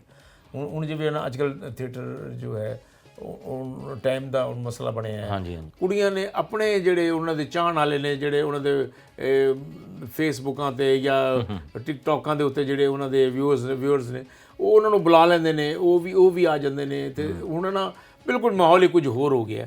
ਮੈਂ ਕਹਿੰਦਾ ਕਿ ਜੀ ਮੈਂ ਅਰਬਾਬ ਇਖਤਿਆਰ ਨੂੰ ਨਾ ਤੁਹਾਡੇ ਇਸ ਪ੍ਰਾਹੁਣੇ ਪ੍ਰੋਗਰਾਮ ਦੇ ਹਵਾਲੇ ਨਾਲ ਇੱਕ ਗੱਲ ਕਰਨਾ ਚਾਹੁੰਦਾ ਵਾਂ ਕਿ ਜਦੋਂ ਇਹੋ ਜਿਹਾ ਇਕਦਾਮ ਉਠਾਉਣਾ ਚਾਹੀਦਾ ਹੈ ਗੌਰਮੈਂਟ ਨੂੰ, ਤੇ ਉਹਦੇ 'ਚ ਨਾ ਆਪ ਆਪਣਾ ਪਹਿਲਾ ਕਦਮ ਆਪ ਬਣੇ। ਗੌਰਮੈਂਟ ਇੰਨੇ ਕਰੋੜਾਂ ਰੁਪਇਆ ਲਾ ਕੇ ਸਭ ਆਰਟਸ ਕੌਂਸਲਾਂ ਬੰਦ ਪਈਆਂ ਨੇ। ਇਹ ਕਿ ਜਦੋਂ ਜੇ ਬੰਦ ਪੈਣਗੇ ਤੇ ਇਹਦੇ 'ਚ ਅਸੇਬ ਕਬਜ਼ਾ ਕਰ ਲੈਣਗੇ, ਜਿੰਨਾਤ ਆ ਜਾਣਗੇ। ਮੈਂ ਕਹਿੰਦਾ ਜੀ ਗੁਜਰਾਂਵਾਲਾ, ਫੈਸਲਾਬਾਦ, ਮੁਲਤਾਨ, ਉਕਾੜਾ, ਸਾਹੀਵਾਲ, ਲਾਹੌਰ ਦੇ ਵਿੱਚ 3 ਹਾਲ ਹੈ, 3 ਕਜ਼ਾਫੀ ਸਟੇਡੀਅਮ ਤੇ ਓਪਨ 에ਅਰ ਥੀਏਟਰ, ਇਹਨਾਂ ਦਿਨ ਦੀ ਤਕਰੀਬਾਤ ਹੁੰਦੀਆਂ ਨੇ, ਲੇਕਿਨ ਇਹਨਾਂ ਰਾਤ ਨੂੰ ਡਰਾਮਾ ਨਹੀਂ ਹੋ ਰਿਹਾ। ਮੈਂ ਕਹਿੰਦਾ ਕਿ ਜੀ ਪ੍ਰਾਈਵੇਟ ਥੀਏਟਰਾਂ ਦੇ ਵਿੱਚ ਵੀ ਜੇ ਹੁਣ ਟਾਈਮਿੰਗ ਦੀ ਬੜਾ ਕੁਝ ਹੋ ਰਿਹਾ ਕਿ ਜਨਾਬ 8 ਵਜੇ ਡਰਾਮਾ ਸ਼ੁਰੂ ਕੀਤਾ ਜਾਏ, 10 ਵਜੇ, ਭਈ ਹੁਣ ਅੱਖੀ ਵੇਖ ਕੇ ਮੱਖੀ ਕੌਣ ਖਾਏਗਾ, ਮੈਨੂੰ ਇਹ ਤਾਂ ਦੱਸੋ। ਤੇ ਤੁਹਾਨੂੰ ਇੱਕ ਪ੍ਰੋਡਿਊਸਰ ਬੰਦਾ ਹੈ, ਉਹ ਕਰੋੜ ਰੁਪਇਆ ਲਾਵੇ ਵੀ ਤੇ ਪਤਾ ਵੀ ਹੈ ਕਿ ਨੁਕਸਾਨ ਹੋ ਜਾਣਾ, ਉਹ ਕਿਉਂ ਲਾਏਗਾ ਜੀ? ਮੈਂ ਕਹਿੰਦਾ ਕਿ ਜੀ ਗੌਰਮੈਂਟ ਨੂੰ ਆਪ ਚਾਹੀਦਾ ਇਸੇ ਕਾਸਟ ਦੇ ਨਾਲ ਤੇ ਤੁਸੀਂ 8 ਵਜੇ ਡਰਾਮਾ ਕਰਵਾਓ ਤੇ ਲੋਕਾਂ ਦਾ ਰੁਝਾਨ ਬਣਵਾਓ, ਤੇ ਉਹਦੇ 'ਚ ਭਾਵੇਂ ਤੁਹਾਨੂੰ 4 ਡਰਾਮੇ ਕਰਨੇ ਪੈ ਜਾਣ, 8 ਡਰਾਮੇ ਕਰਨੇ ਪੈ ਜਾਣ, 10। ਜਦੋਂ ਲੋਕਾਂ ਦਾ ਰੁਝਾਨ ਬਣ ਜਾਵੇ ਤੇ ਫਿਰ ਪ੍ਰੋਡਿਊਸਰਾਂ ਨੂੰ ਕਹੋ ਲਓ ਜੀ ਅਸੀਂ ਲੋਕਾਂ ਨੂੰ 8 ਵਜੇ ਦਾ ਆਦੀ ਕਰਤਾ ਹੈ, ਹੁਣ ਆ ਕੇ ਪੈਸਾ ਖਰਚ ਕਰੋ। ਮੈਂ ਬੜੀ ਅਹਿਮ ਗੱਲ ਕਰ ਰਿਹਾ ਮੈਂ ਇਸ ਮੌਜੂਦ ਉੱਤੇ। ਤੇ ਹੁਣ ਜੇ ਤੁਸੀਂ ਨਾ ਇਹ ਕਹੀ ਜਾਓ ਕਿ ਨੁਕਸਾਨ ਵੀ ਤੁਸੀਂ ਉਠਾਓ ਤੇ ਸਭ ਕੁਝ ਤੁਸੀਂ ਕਰੋ, ਬਸ ਤੁਸੀਂ ਇੱਕ ਬਿਆਨ ਜਾਰੀ ਕਰਨਾ ਹੁੰਦਾ ਕਿ ਜਨਾਬ ਇੰਜ ਕਰ ਦਿਓ, ਇੰਜ ਕਰ ਦਿਓ, ਇੰਜ ਨਹੀਂ ਹੁੰਦਾ। ਜਿਹੜਾ ਕਹਿਣ ਦਾ ਮਤਲਬ ਹੈ ਕਿ ਇਹ ਬੜਾ ਮੁਸ਼ਕਿਲ ਹੋ ਗਿਆ ਜਿਹੜਾ ਥੀਏਟਰ ਵਾਲਾ ਵੀ। ਸਰ ਦੇਖੋ ਸਰ ਮੇਰੀ ਗੱਲ ਸੁਣੋ, ਮੈਂ ਅਜਮਲ ਸਾਹਿਬ ਗੱਲ ਇਹ ਕਰਨਾ ਚਾਹ ਰਿਹਾ ਵਾਂ, ਜਿਹੜੇ ਵਿਚਾਰੇ ਟੈਲੀਵਿਜ਼ਨ ਕਰ ਰਹੇ ਨੇ ਉਹ ਤੇ ਚਲੋ ਅੱਲਾਹ ਤਾਲਾ ਉਹਨਾਂ ਦਾ ਹਾਂਡੀ ਚੱਲ ਰਹੀ ਹੈ, ਕਿਸੇ ਹੋਰ ਹਵਾਲੇ ਨਾਲ ਇੱਧਰ ਚਲੇ ਗਏ, ਟੀਵੀ ਤੇ ਚਲੇ ਗਏ ਜਾਂ ਕੁਝ ਕਰ ਲਿਆ, ਸ਼ੋਅ ਕਰ ਲਿਆ। ਜਿਹੜੇ ਤਾਜ਼ਾ ਕਰਕੇ ਖਾਣ ਵਾਲੇ ਲੋਕ ਨੇ, ਜਿਹੜੇ ਵਿਚਾਰੇ ਉਹਦੇ 'ਚ ਤੁਸੀਂ ਰੇੜੀ ਬਾਨ ਵੇਖ ਲਓ, ਚਾਹ ਵਾਲਾ ਵੇਖ ਲਓ, ਐਕਸਟਰਾ ਐਂਟਰੀਆਂ ਕਰਨ ਵਾਲੇ, ਜਿਹੜੇ ਵਿਚਾਰੇ ਰੋਜ਼ਮਰਰਾ ਦੀ ਤਾਜ਼ਾ ਲਈ ਤੇ ਜਾ ਕੇ ਹਾਂਡੀ ਪਾ ਜਾਣੀ, ਉਹ ਵਿਚਾਰਾ ਕੀ ਕਰੇਗਾ? ਉਹਦਾ ਸਾਰਾ ਦਾਰਮਦਾਰ ਇਸੇ ਦੇ ਉੱਤੇ ਹੀ ਹੈ। ਬਹਰਹਾਲ ਸਾਨੂੰ ਥੋੜ੍ਹਾ ਜਿਹਾ ਸੋਚਣਾ ਚਾਹੀਦਾ ਹੈ। ਇਹ ਆਰਟਸ ਕੌਂਸਲ ਆ, ਇਹਨਾਂ ਨੂੰ ਆਬਾਦ ਕੀਤਾ ਜਾਵੇ। ਅੱਛਾ ਨਵਾਜ਼ ਅੰਜਮ ਸਾਹਿਬ, ਤੁਸੀਂ ਥੀਏਟਰ 'ਤੇ ਇੰਨਾ ਕੰਮ ਕੀਤਾ, ਰੇਡੀਓ 'ਤੇ ਵੀ ਇੰਨਾ ਕੰਮ ਕੀਤਾ, ਅੱਜ ਤੱਕ ਕਿੰਨੇ ਕੁ ਡਰਾਮੇ ਤੁਸੀਂ ਕਰ ਚੁੱਕੇ ਹੋ? ਇਹਦੀ ਕੋਈ ਤਾਦਾਦ ਨਹੀਂ ਜੀ। ਮੇਰੇ ਇੱਕ ਦੋਸਤ ਨੇ ਮੁਲਤਾਨ ਦੇ ਵਿੱਚ ਨਾ ਇਹ ਹਾਊਸ ਬਿਲਡਿੰਗ ਫਾਈਨਾਂਸ ਕਾਰਪੋਰੇਸ਼ਨ ਦਾ ਬੜਾ ਹੈੱਡ ਸੀ, ਮੇਰਾ ਜਿਗਰੀ ਯਾਰ ਸੀ। ਉਹਨੇ ਮੇਰੇ ਸਾਰੇ ਡਰਾਮੇ ਜਿਹੜੇ ਮੁਲਤਾਨ 'ਚ ਤਕਰੀਬਨ ਕੋਈ 1,500 ਜਿਹੜਾ ਡਰਾਮਾ ਕੀਤਾ ਸੀ ਨਾ, ਤੇ ਉਹਨਾਂ ਨੂੰ ਡਰਾਮੇ ਨੂੰ ਇਕੱਠੇ ਕਰਕੇ ਨਾ ਇੱਕ ਕਹਾਣੀ ਬਣਾਈ। ਅੱਛਾ। ਕਿ ਉਹ ਸਾਰੇ ਡਰਾਮੇ ਜੋੜ ਕੇ, ਯਾਨੀ ਕਿ ਉਹ ਨਾਮ ਡਰਾਮਿਆਂ ਦੇ ਨਾਂ ਜੋੜ ਕੇ ਨਾ ਉਹਨਾਂ ਦਾ ਇੱਕ ਕਹਾਣੀ ਐਸੀ ਤਰਤੀਬ ਨਾਲ ਜੋੜੇ ਲੱਗਾ ਸੀ ਕਿ ਕੋਈ ਕਹਾਣੀ ਚੱਲ ਰਹੀ ਹੈ। ਜਬ ਮੈਂ ਵਹਾਂ ਗਿਆ ਤਾਂ ਫਿਰ ਦੇਖਾ ਜਾਏਗਾ, ਫਿਰ ਅੱਗੇ ਗਿਆ ਤੇ ਫਿਰ ਨਾ ਛੇੜ ਮਲੰਗਾ ਨੂੰ, ਫਿਰ ਇਹਦਾ ਮਤਲਬ 1,500 ਦੇ ਕਰੀਬ ਤੇ ਉੱਥੇ ਦਾ ਹੀ ਡਰਾਮਾ ਹੋ ਗਿਆ ਨਾ। ਮੈਂ ਜ਼ਾਹਿਰ ਗੱਲ 10-12 ਸਾਲ ਤੇ ਹੁਣ ਤੱਕ ਕਿੰਨੇ ਕਰ ਚੁੱਕੇ ਹੋ ਟੋਟਲ? ਮੈਂ ਕੋਈ ਲਾਤ ਦਾ ਡਰਾਮਾ ਸਰ ਇੱਕ ਦਿਨ ਦੇ ਵੀ ਰੈਸਟ ਨਹੀਂ। ਫਿਲਮਾਂ ਕਿੰਨੀਆਂ ਕਰ ਚੁੱਕੇ ਹੋ ਹੁਣ ਤੱਕ? ਸਰ ਮੈਂ 35 film Saraiki as a hero.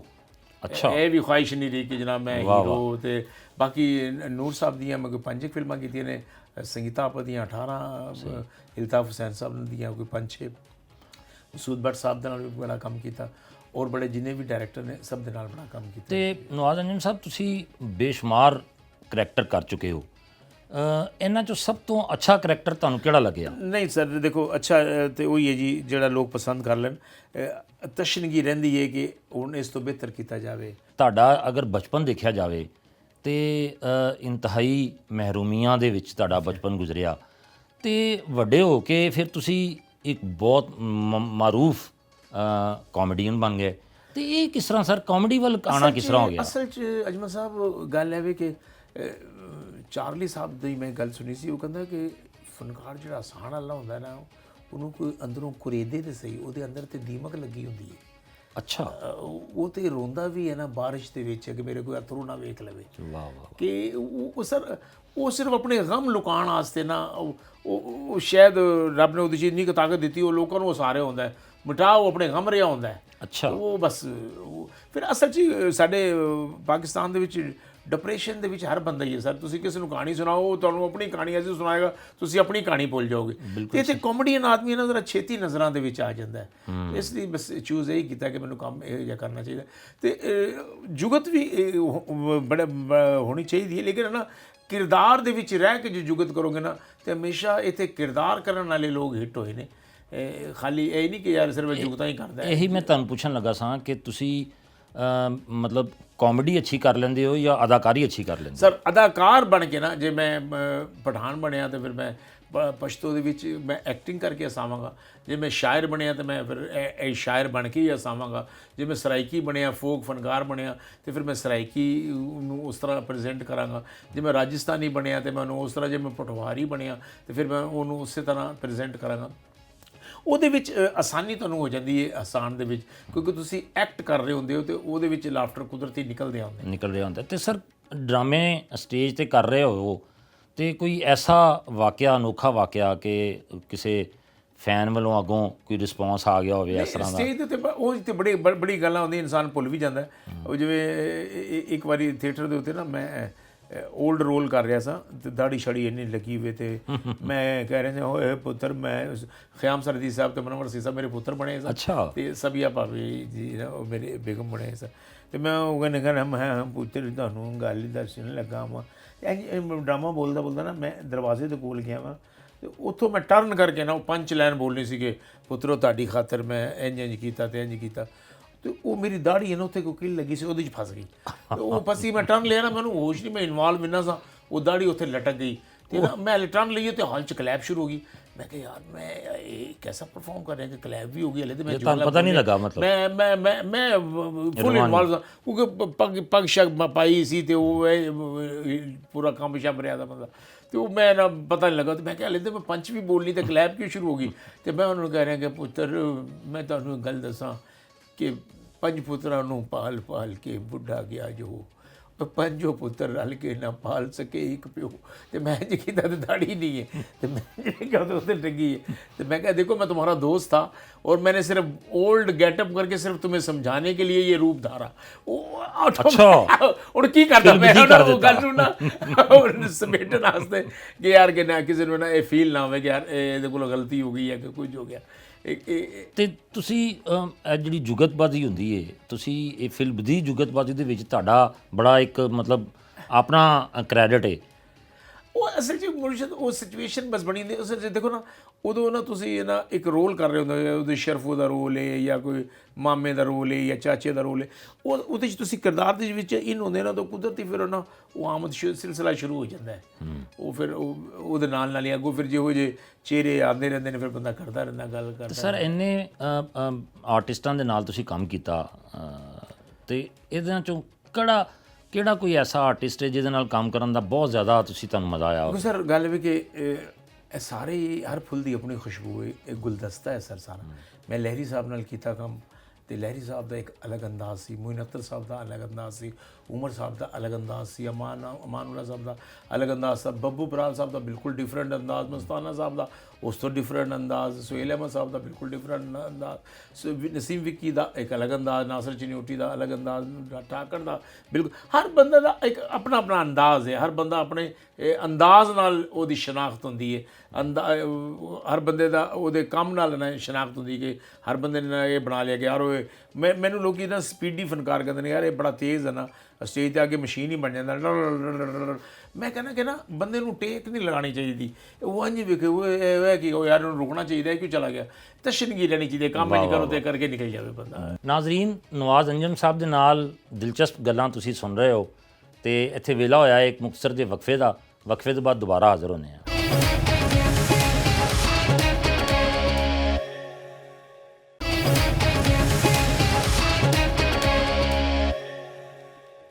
ਦੁਬਾਰਾ ਜੀ ਆਇਆਂ ਨੂੰ। ਨਵਾਜ਼ ਅੰਜਮ ਸਾਹਿਬ, ਇਹ ਇਸ ਪ੍ਰੋਫੈਸ਼ਨ ਤੋਂ ਇਲਾਵਾ ਹੋਰ ਕੀ ਸ਼ੌਕ ਨੇ? ਕਿ ਮਿਊਜ਼ਿਕ ਦਾ ਵੀ ਸ਼ੌਕ ਹੈ ਵੀ? ਦੇਖੋ ਸਰ, ਮੈਂ ਸਮਝਦਾ ਵਾਂ ਅਜਮਲ ਸਾਹਿਬ, ਫਨਕਾਰ ਤੇ ਉਹੀ ਹੈ। ਫਨਕਾਰ ਨੂੰ ਮੈਂ ਸਮਝਦਾ ਕਿ ਪਾਣੀ ਹੋਣਾ ਚਾਹੀਦਾ, ਉਹਦੇ 'ਚ ਜੋ ਰੰਗ ਪਾਓ ਉਹੋ ਜਿਹਾ ਹੋ ਜਾਵੇ। ਸਹੀ, ਉਹਨੂੰ ਜੋ ਕਿਰਦਾਰ ਮਿਲੇ ਉਹੋ ਜਿਹਾ ਹੋ ਜਾਵੇ। ਕਿ ਜੇ ਅਕਸਰ ਹੁੰਦਾ ਹੈ ਕਿ ਮੌਸੀਕਾਰ ਦਾ ਰੋਲ ਮਿਲਿਆ ਜਾਂ ਸਿੰਗਰ ਦਾ ਰੋਲ ਮਿਲਿਆ ਤੇ ਤੁਹਾਨੂੰ ਸਿੰਗਰ ਹੋ ਜਾਣਾ ਚਾਹੀਦਾ ਹੈ, ਜੇ ਕੋਈ ਵੀ ਰੋਲ ਮਿਲਿਆ ਤਾਂ ਉਸ ਤਰ੍ਹਾਂ ਦਾ ਤੁਹਾਨੂੰ ਹੋ ਜਾਣਾ ਚਾਹੀਦਾ।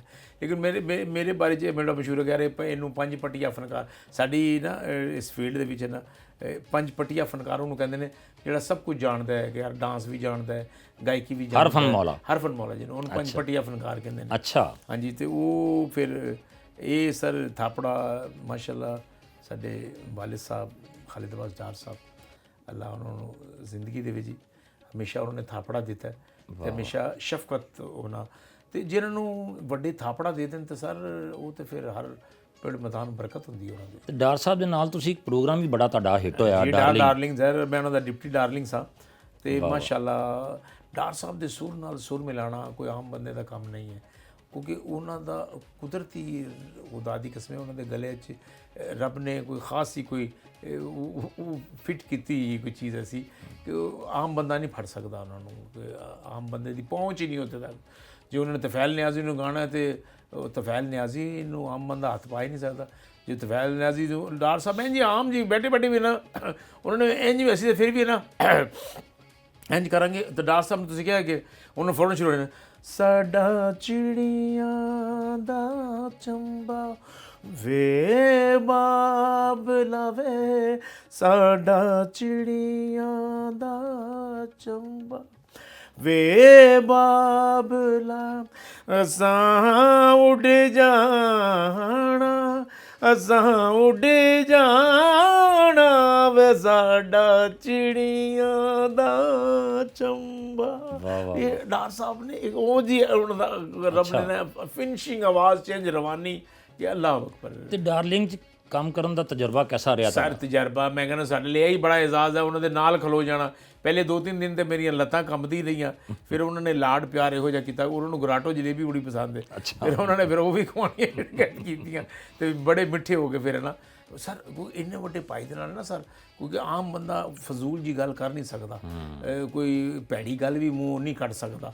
ਕੋਈ ਦੇਖੋ ਨਾ ਕਿ ਸਿਆਣੇ ਕਹਿੰਦੇ ਨੇ ਜਿੱਥੇ ਤੁਹਾਡੇ ਕੋਲ ਗੱਲ ਨਾ ਆ ਰਹੀ ਹੋਏ ਤੇ ਨਾ ਬੋਲੋ, ਬਿਲਕੁਲ ਸਹੀ। ਜੇ ਜਿੱਥੇ ਵੱਡੇ ਬੋਲ ਰਹੇ ਹੋਣ ਤੇ ਸੁਣੋ ਉਹਨਾਂ ਦੀ, ਸੁਣਨ 'ਚ ਵੀ ਬੜਾ ਕੰਮ ਹੈ, ਬਿਲਕੁਲ ਸਹੀ, ਬਹੁਤ ਕੀ ਲੱਭ ਜਾਂਦਾ। ਤੇ ਨਵਾਜ਼ੁਦੀਨ ਸਾਹਿਬ ਤੁਸੀਂ ਹੁਣੇ ਗਰਾਟੋ ਜਲੇਬੀ ਦਾ ਜ਼ਿਕਰ ਕੀਤਾ, ਤੇ ਖਾਣ ਪੀਣ 'ਚ ਕੀ ਪਸੰਦ ਹੈ ਜਨਾਬ ਨੂੰ?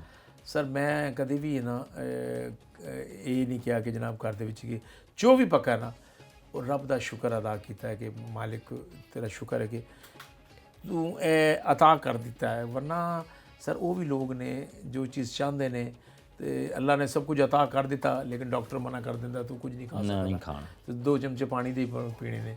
ਤੇ ਫਿਰ ਰੱਬ ਜੀ ਤੁਹਾਨੂੰ ਜੋ ਕੁਝ ਦੇ ਰਿਹਾ ਹਰ ਚੀਜ਼ ਹਰ ਨਿਅਮਤ ਦਾ ਮਜ਼ਾ ਲੈਣਾ ਚਾਹੀਦਾ ਹੈ। ਤੁਸੀਂ ਇੰਨੇ ਮਸਰੂਫ ਤਰੀਨ ਅਦਾਕਾਰ ਹੋ ਤੇ ਇਹ ਕਿਸ ਤਰ੍ਹਾਂ ਮੈਨੇਜ ਕਰਦੇ ਹੋ ਘਰ ਦੀਆਂ ਚੀਜ਼ਾਂ ਦੇ, ਘਰ ਦੇ ਵਿੱਚ ਵਕਤ ਕੋ ਦੇ ਪਾਉਂਦੇ ਹੋ ਤੁਸੀਂ ਸਹੀ ਤਰੀਕੇ ਨਾਲ? ਸਰ ਕਿਉਂ ਨਹੀਂ, ਸਰ ਘਰ ਤੇ ਘਰ ਹੀ ਹੈ ਸਰ, ਕਿਉਂਕਿ ਖੁਦ ਮੈਂ ਆਪਣੇ ਆਪ ਨੂੰ ਮਸਰੂਫ ਇਸ ਲਈ ਰੱਖਿਆ ਸਰ।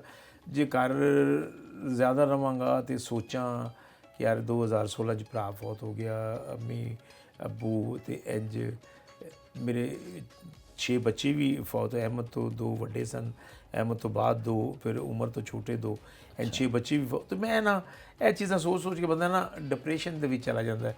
ਤੇ ਉਹ ਮੈਂ ਨਾ ਖੁਦ ਮਸਰੂਫ ਰਹਿਣਾ ਵਾ ਕਿ ਘਰ ਆਵਾਂ ਤੇ ਆ ਕੇ ਬਸ ਰਿਲੈਕਸ ਹੋ ਕੇ ਸੋ ਜਾਵਾਂ, ਤੇ ਬਸ ਥੋੜ੍ਹਾ ਜਿਹਾ ਗੱਪਸ਼ਪ ਬੱਚਿਆਂ ਨਾਲ। ਬੱਚੇ ਵੀ ਮਾਸ਼ਾਅੱਲਾ ਅੱਲਾਹ ਤਾਲਾ ਇਹਨਾਂ ਨੂੰ ਆਪਣੀ ਹਿਫਜ਼ੋ ਅਮਾਨ 'ਚ ਰੱਖੇ, ਰੱਬ ਇਸ ਤਰ੍ਹਾਂ ਤੋਂ ਨਵਾਜ਼ੇ ਇਹਨਾਂ ਨੂੰ। ਅੱਗੋਂ ਨੂੰਹਾਂ ਮੇਰੀਆਂ, ਲੋਕ ਤਾਂ ਕਹਿੰਦੇ ਨੇ ਕਿ ਨੂੰਹਾਂ ਨੇ ਆ ਕੇ ਮੇਰੀ ਜ਼ਿੰਦਗੀ ਬਰਬਾਦ ਕਰਤੀ, ਮੈਂ ਕਹਿੰਦਾ ਕਿ ਨੂੰਹਾਂ ਨੇ ਆ ਕੇ ਮੇਰੀ ਜ਼ਿੰਦਗੀ ਬਣਾਤੀ। ਵਾਹ ਵਾਹ। ਕਿ ਜਿਹੜੇ ਆਪ ਜੁੱਤੀ ਆਪਣੇ ਹੱਥੀ ਮੈਂ ਬੂਟ ਪਾਣੇ ਤੇ ਜਰਾਬਾਂ ਆਪ ਪਵਾਉਣੀਆਂ, ਤੇ ਦੈਨ ਆਪਣੇ ਦੁਪੱਟੇ ਨਾਲ ਹੀ ਬੂਟ ਸਾਫ਼ ਕਰ ਦੇਣੇ, ਤੇ ਦੈਨ ਇਹ ਘੱਟ ਮੈਂ ਜਦੋਂ ਤੱਕ ਸੋ ਨਾ ਜਾਵਾਂ ਕੋਈ ਪੈਰ ਦਬਾਣੇ, ਇਹ ਘੱਟ ਹੁੰਦਾ ਹੈ। ਸਰ ਮੈਂ ਇੱਕ ਚੀਜ਼ ਅਜਮਲ ਸਾਹਿਬ ਇਹ ਕਹਿਣਾ ਚਾਹੁੰਦਾ ਵਾਂ ਕਿ ਜਦੋਂ ਤੁਸੀਂ ਆਪਣੀ ਧੀ ਵਿਆਹੁੰਦੇ ਹੋ ਤੇ ਰੱਬ ਅੱਗੇ ਦੁਆ ਕਰਦੇ ਹੋ ਕਿ ਮਾਲਿਕ ਇਹਦਾ ਦਾਮਨ ਖੁਸ਼ੀਆਂ ਨਾਲ ਭਰੇ ਰੱਖੀ, ਨਸੀਬ ਅੱਛੇ ਕਰੇ, ਇਹਦੇ ਨਸੀਬ ਅੱਛੇ ਕਰੀ। ਜਦੋਂ ਕਿਸੇ ਦੀ ਧੀ ਲੈ ਕੇ ਆਉਂਦੇ ਤਾਂ ਅਸੀਂ ਜ਼ਾਲਿਮ ਕਿਉਂ ਹੋ ਜਾਂਦੇ ਹਾਂ? ਉਹ ਵੀ ਤਾਂ ਕਿਸੇ ਦੀ ਧੀ ਹੈ। ਵਾਹ। ਜੇ ਉਹਨੂੰ ਅਸੀਂ ਅਸਲ 'ਚ ਮੈਂ ਸਮਝਦਾ ਵਾਂ ਮਾਲਕ ਉਹ ਵੇ ਇਸ ਘਰ ਦੀ, ਕਿਉਂਕਿ ਉਹਦੀ ਵਜ੍ਹਾ ਤੋਂ ਤੁਹਾਡੀ ਨਸਲ ਚੱਲੀ ਹੈ। ਮੈਂ ਬਹੁਤ ਵੱਡੀ ਗੱਲ ਕਰ ਰਿਹਾ ਕਿ ਉਹਦੇ ਨਾਲ ਨਸਲ ਚੱਲੀ ਹੈ ਤੁਹਾਡੀ, ਉਹਦੀ ਇੱਜ਼ਤ ਵਧਾਓਗੇ ਤਾਂ ਤੁਹਾਡੀ ਇੱਜ਼ਤ ਹੈ। ਵਰਨਾ ਉਹਨੇ ਮਸਾਲੇ ਦੇ ਕੋਲ ਕਹਿਣਾ ਯਾਰ ਇਹਦੇ ਕੋਲ ਤੇ ਜਾਨ ਛੁੜਾ। ਮੈਂ ਤੁਹਾਨੂੰ ਹੁਣ ਉਹ ਜਾਨ ਜਾਂਦੀ ਉਹਨਾਂ ਦੀ ਕਿ ਇੱਕ ਸਾਹ ਨਾਲ ਅੱਬੂ ਤੁਹਾਨੂੰ ਕੁਝ ਨਾ, ਅੱਬੂ ਹੈ ਅੱਬੂ ਅੱਧੀ ਰਾਤ ਵਿੱਚ ਮੈਂ ਖੰਘ ਵੀ ਪਿਆ ਤਾਂ ਫੌਰਨ ਉੱਠ ਪੈਣਾ ਉਹਨਾਂ ਨੇ ਕਿ ਕੀ ਹੈ ਨਾ। ਇਹ ਸਿਰਫ ਕਿ ਫਿਰ ਦਿਲ 'ਚ ਫਰਕ ਨਹੀਂ ਰੱਖਿਆ ਕਦੀ। ਮੈਂ ਆਪਣੇ ਬੱਚਿਆਂ ਨੂੰ ਕਿਹਾ ਪੁੱਤਰ ਅੱਲਾ ਸਭ ਕੁਝ ਦੇਵੇ, ਜਦੋਂ ਤੱਕ ਹਾਂਡੀ ਇੱਕ ਹੈ ਨਾ ਦਿਲ ਵੀ ਇੱਕ ਨੇ, ਜਦੋਂ ਹਾਂਡੀਆਂ ਵੱਖਰੀਆਂ ਹੋ ਗਈਆਂ ਨਾ ਤੇ ਦਿਲ ਵੀ ਵੱਖਰੇ ਹੋ ਜਾਂਦੇ ਨੇ। ਤੇ ਜਦੋਂ ਤੱਕ ਜ਼ਿੰਦਗੀ ਹੈ ਅੱਲਾ ਤੁਹਾਨੂੰ ਭਰਾਵਾਂ ਨੂੰ ਵੀ ਸਲਾਮਤ ਰੱਖੇ ਤੇ ਇੱਕ ਹੀ ਰਹਿਣਾ ਹੈ ਪੁੱਤਰ। ਤੇ ਬੱਚਿਆਂ ਪਿੱਛੇ ਕਦੇ ਲੜਨਾ ਨਹੀਂ। ਸਹੀ। ਤੇ ਕਦੇ ਨਾ ਇਹ ਇਨਸਾਨ ਹੁੰਦਾ ਕਿ ਬੱਚਿਆਂ ਪਿੱਛੇ ਨਾ ਆਪਸ ਭਰਾ ਦਾ ਵੈਰੀ ਹੋ ਜਾਂਦਾ, ਮੋਲਦੇ ਨਹੀਂ ਫਲਾਣਾ, ਨਾ ਨਾ ਨਾ। ਮੈਂ ਕਿਹਾ ਹੋ ਸਕਦਾ ਕੱਲ੍ਹ ਨੂੰ ਤੁਹਾਨੂੰ ਆਪਸ 'ਚ ਰਿਸ਼ਤੇ ਕਰਨੇ ਪੈ ਜਾਣ। ਬਿਲਕੁਲ ਸਹੀ। ਇਹ ਚੀਜ਼ਾਂ ਨਾ ਬੰਦੇ ਨੂੰ ਨਾ ਬੜਾ ਕੁਝ ਸੋਚਣਾ ਪੈਂਦਾ ਹੈ। ਬੱਚੇ ਖਿਦਮਤ ਗੁਜ਼ਾਰ ਨੇ ਸਰ। ਕਿਆ ਬਾਤ ਹੈ, ਅੱਲਾ ਸਲਾਮਤ ਰੱਖੇ। ਮੈਂ ਬੜਾ ਮੁਤਮਿਨ ਹੈ ਜੀ ਆਪਣੇ ਬੱਚਿਆਂ ਕੋਲੋਂ, ਆਪਣੀ ਨੂੰਹਾਂ ਕੋਲੋਂ, ਮਾਸ਼ਾਅੱਲਾ ਆਪਣੇ ਬੀਵੀ ਬੱਚਿਆਂ ਕੋਲੋਂ ਬੜਾ ਹੀ ਖੁਸ਼ ਨਸੀਬ ਹਾਂ ਕਿ ਉਹਨਾਂ ਨੇ ਉਹ ਸਾਰੇ ਰੋਗ ਮੇਰੇ ਹੈ ਨਾ ਸਾਰੇ ਮੇਰੇ ਲਈ ਮਰਮ ਬਣੇ ਨੇ ਜੀ, ਉਹ ਰੋਗ ਮਿਟਾਤੇ ਨੇ।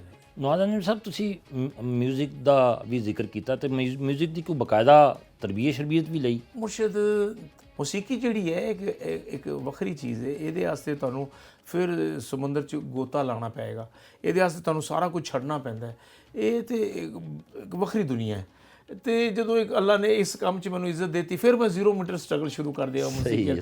ਇਹ ਮੈਂ ਵੱਡਿਆਂ ਦੇ ਨਾਲ ਬੈਠਾ ਵਾਂ, ਮੈਂ ਵੱਡੇ ਵੱਡੇ ਮੌਸੀਕਾਰ ਉਹਨਾਂ ਦੇ ਨਾਲ ਮੈਂ ਬੈਠਾ ਵਾਂ ਜੀ। ਮੈਂ ਇੱਕ ਪ੍ਰੋਗਰਾਮ ਮੈਂ ਕਰਨਾ ਸਾਂ ਐਨ ਗੈਨ ਰੂਹੀ ਚੈਨਲ ਦੇ ਉੱਤੇ, ਤੇ ਲਤਾਫਤ ਹੁਸੈਨ ਸਾਹਿਬ ਉਹ ਆਏ ਸਨ, ਲਤਾਫਤ ਅਲੀ ਖਾਨ ਸਾਹਿਬ ਮੇਰੇ ਪ੍ਰੋਗਰਾਮ ਦੇ ਵਿੱਚ। ਤੇ ਮੈਂ ਉਹਨਾਂ ਨੂੰ ਮੈਂ ਜਦੋਂ ਦਾਤ ਦਿੱਤੀ, ਕਿਉਂਕਿ ਸਰ ਸੁਣਵਈਆ ਵੀ ਹੋਣਾ ਬੜਾ ਜ਼ਰੂਰੀ ਹੈ, ਗਾਇਕ ਤੇ ਹੋਣਾ ਤਾਂ ਜ਼ਰੂਰੀ ਹੈ। ਜੇ ਤੁਹਾਡੇ ਜੇ ਕੰਨ ਹੀ ਤੁਹਾਡੇ ਅੱਛੇ ਨਹੀਂ ਨੇ, ਸੁਰੀਲੇ ਨਹੀਂ ਨੇ, ਸੁਣਨ ਵਾਲੇ ਨਹੀਂ ਨੇ, ਦਾਤ ਦੇਣ ਵਾਲੇ ਨਹੀਂ ਨੇ। ਤੇ ਮੈਂ ਤੇ ਅਫਜ਼ਲ ਆਜਿਜ਼ ਸਾਹਿਬ ਅਸੀਂ ਦੋਵੇਂ ਪ੍ਰੋਗਰਾਮ ਕਰਦੇ ਸਨ, ਤੇ ਉਹ ਇਕੱਲੇ ਨਾ ਉਸ ਗਾ ਰਹੇ ਸਨ। ਮੈਂ ਉਹਨਾਂ ਨੂੰ ਜਦੋਂ ਦਾਤ ਦਿੱਤੀ ਨਾ ਗਾਣੇ ਦੀ, ਤੇ ਉਹ ਮੈਨੂੰ ਕਹਿਣ ਲੱਗੇ ਨਵਾਜ਼ ਤੂੰ ਇਕੱਲੇ ਨੇ ਇੰਝ ਦਾਤ ਦਿੱਤੀ ਹੈ। ਤੇ ਮੈਨੂੰ ਲੱਗਦਾ ਸੀ ਕਿ ਲੱਖ ਬੰਦਾ ਮੇਰਾ ਪ੍ਰੋਗਰਾਮ ਸੁਣ ਰਿਹਾ। ਵਾਹ ਵਾਹ। ਕਿ ਤੇ ਉਹਨਾਂ ਨੇ ਨਾ ਉਸੇ ਟਾਈਮ ਨਾ ਇੱਕ ਉਹਨਾਂ ਨੇ ਸ਼ਾਲ ਇੱਕ ਲਈ ਸੀ, ਉਹਨਾਂ ਨੇ ਉਹ ਪਹਾੜੀ ਸ਼ਾਲ ਤੇ ਮੇਰੇ ਹੱਥ ਤੇ ਗਾਣਾ ਬੰਨ ਦਿੱਤਾ। ਉਹਨੇ ਕਿਹਾ ਤੈਨੂੰ ਹਰ ਪਿੰਡ ਮੈਦਾਨ ਬਰਕਤ ਹੋਣੀ ਹੈ।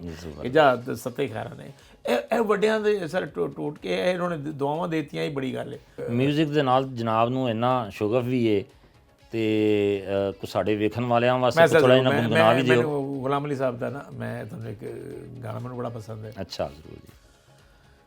रूह ले गया दिल दा जानी, ओ रूह ले गया दिल दा जानी, ते बुत सानू चुकना पिया, रूह ले गया ओ दिल दा जानी।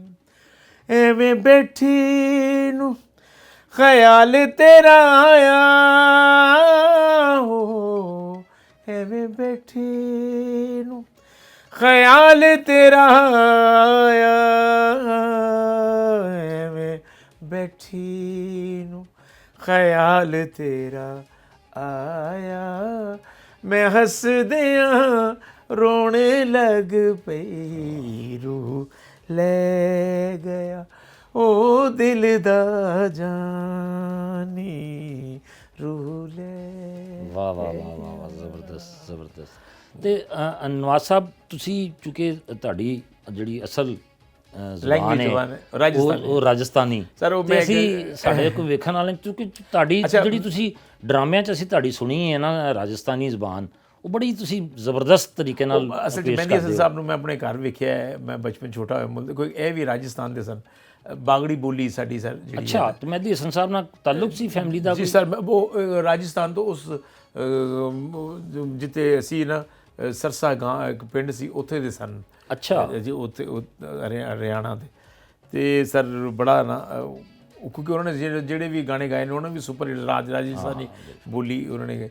ਤੇ ਮੈਂ ਨਾ ਇੱਕ ਚਿੱਟਾ ਚੋਲਾ ਸੀਵੇ ਦਰਜੀ ਸਰਾਇਕੀ ਸੌਂਗ ਸੀ, ਉਹਨੂੰ ਮੈਂ ਨਾ ਹਰਿਆਣਵੀ 'ਚ ਕੀਤਾ। ਅੱਛਾ, ਮੈਂ ਤੁਹਾਨੂੰ ਨਾ ਉਹ ਸੁਣਾਵਾਂ ਜ਼ੁਬਾਨੀ। ਧੋਲੋ ਕੁਰਤੋ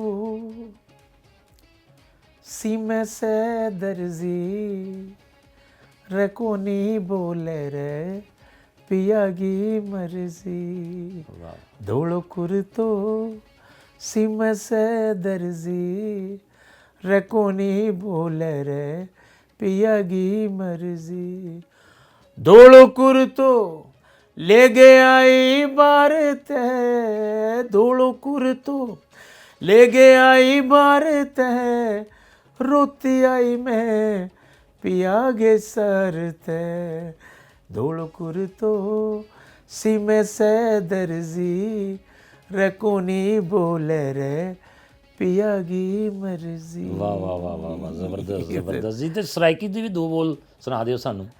ਸਰ ਮੈਂ ਤੁਹਾਨੂੰ ਸ਼ਾਕਰ ਸ਼ੁਜਾਬਾਦੀ ਨੂੰ ਮੈਂ ਸਰ ਕੈਨੇਡਾ ਵੀ ਗਿਆ ਨਾ, ਤੇ ਸਿੱਖਾਂ ਨੇ ਸਰ ਸਪੈਸ਼ਲ ਕਿਹਾ ਕਿ ਜਨਾਬ ਸ਼ਾਕਰ ਦਾ ਇੱਕ ਕੋਈ ਸ਼ੇਰ ਸਰਾਇਕੀ ਦਾ ਸਰ ਮੈਂ ਕਹਿੰਦਾ ਉਹ ਉੱਥੇ ਦੇ ਇਲਾਮਾ ਇਕਬਾਲ ਹੋਏ ਨੇ ਜੀ। ਵਾਹ ਵਾਹ। ਸ਼ਾਕਰ ਸਾਹਿਬ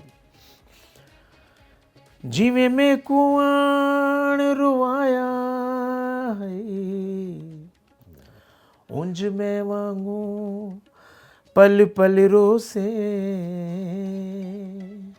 ਇੱਕ ਵਾਰੀ ਰੋ ਕੇ ਥੱਕ ਬਾਸੇ ਵਲ ਦਿਲ ਡੁਕਸਿਆ ਤੂੰ ਵਲ ਰੋਸੇ ਕੋਈ ਦੁਖੜੇ ਆਣ ਵੰਡੇ ਸੀਆਂ ਨਾ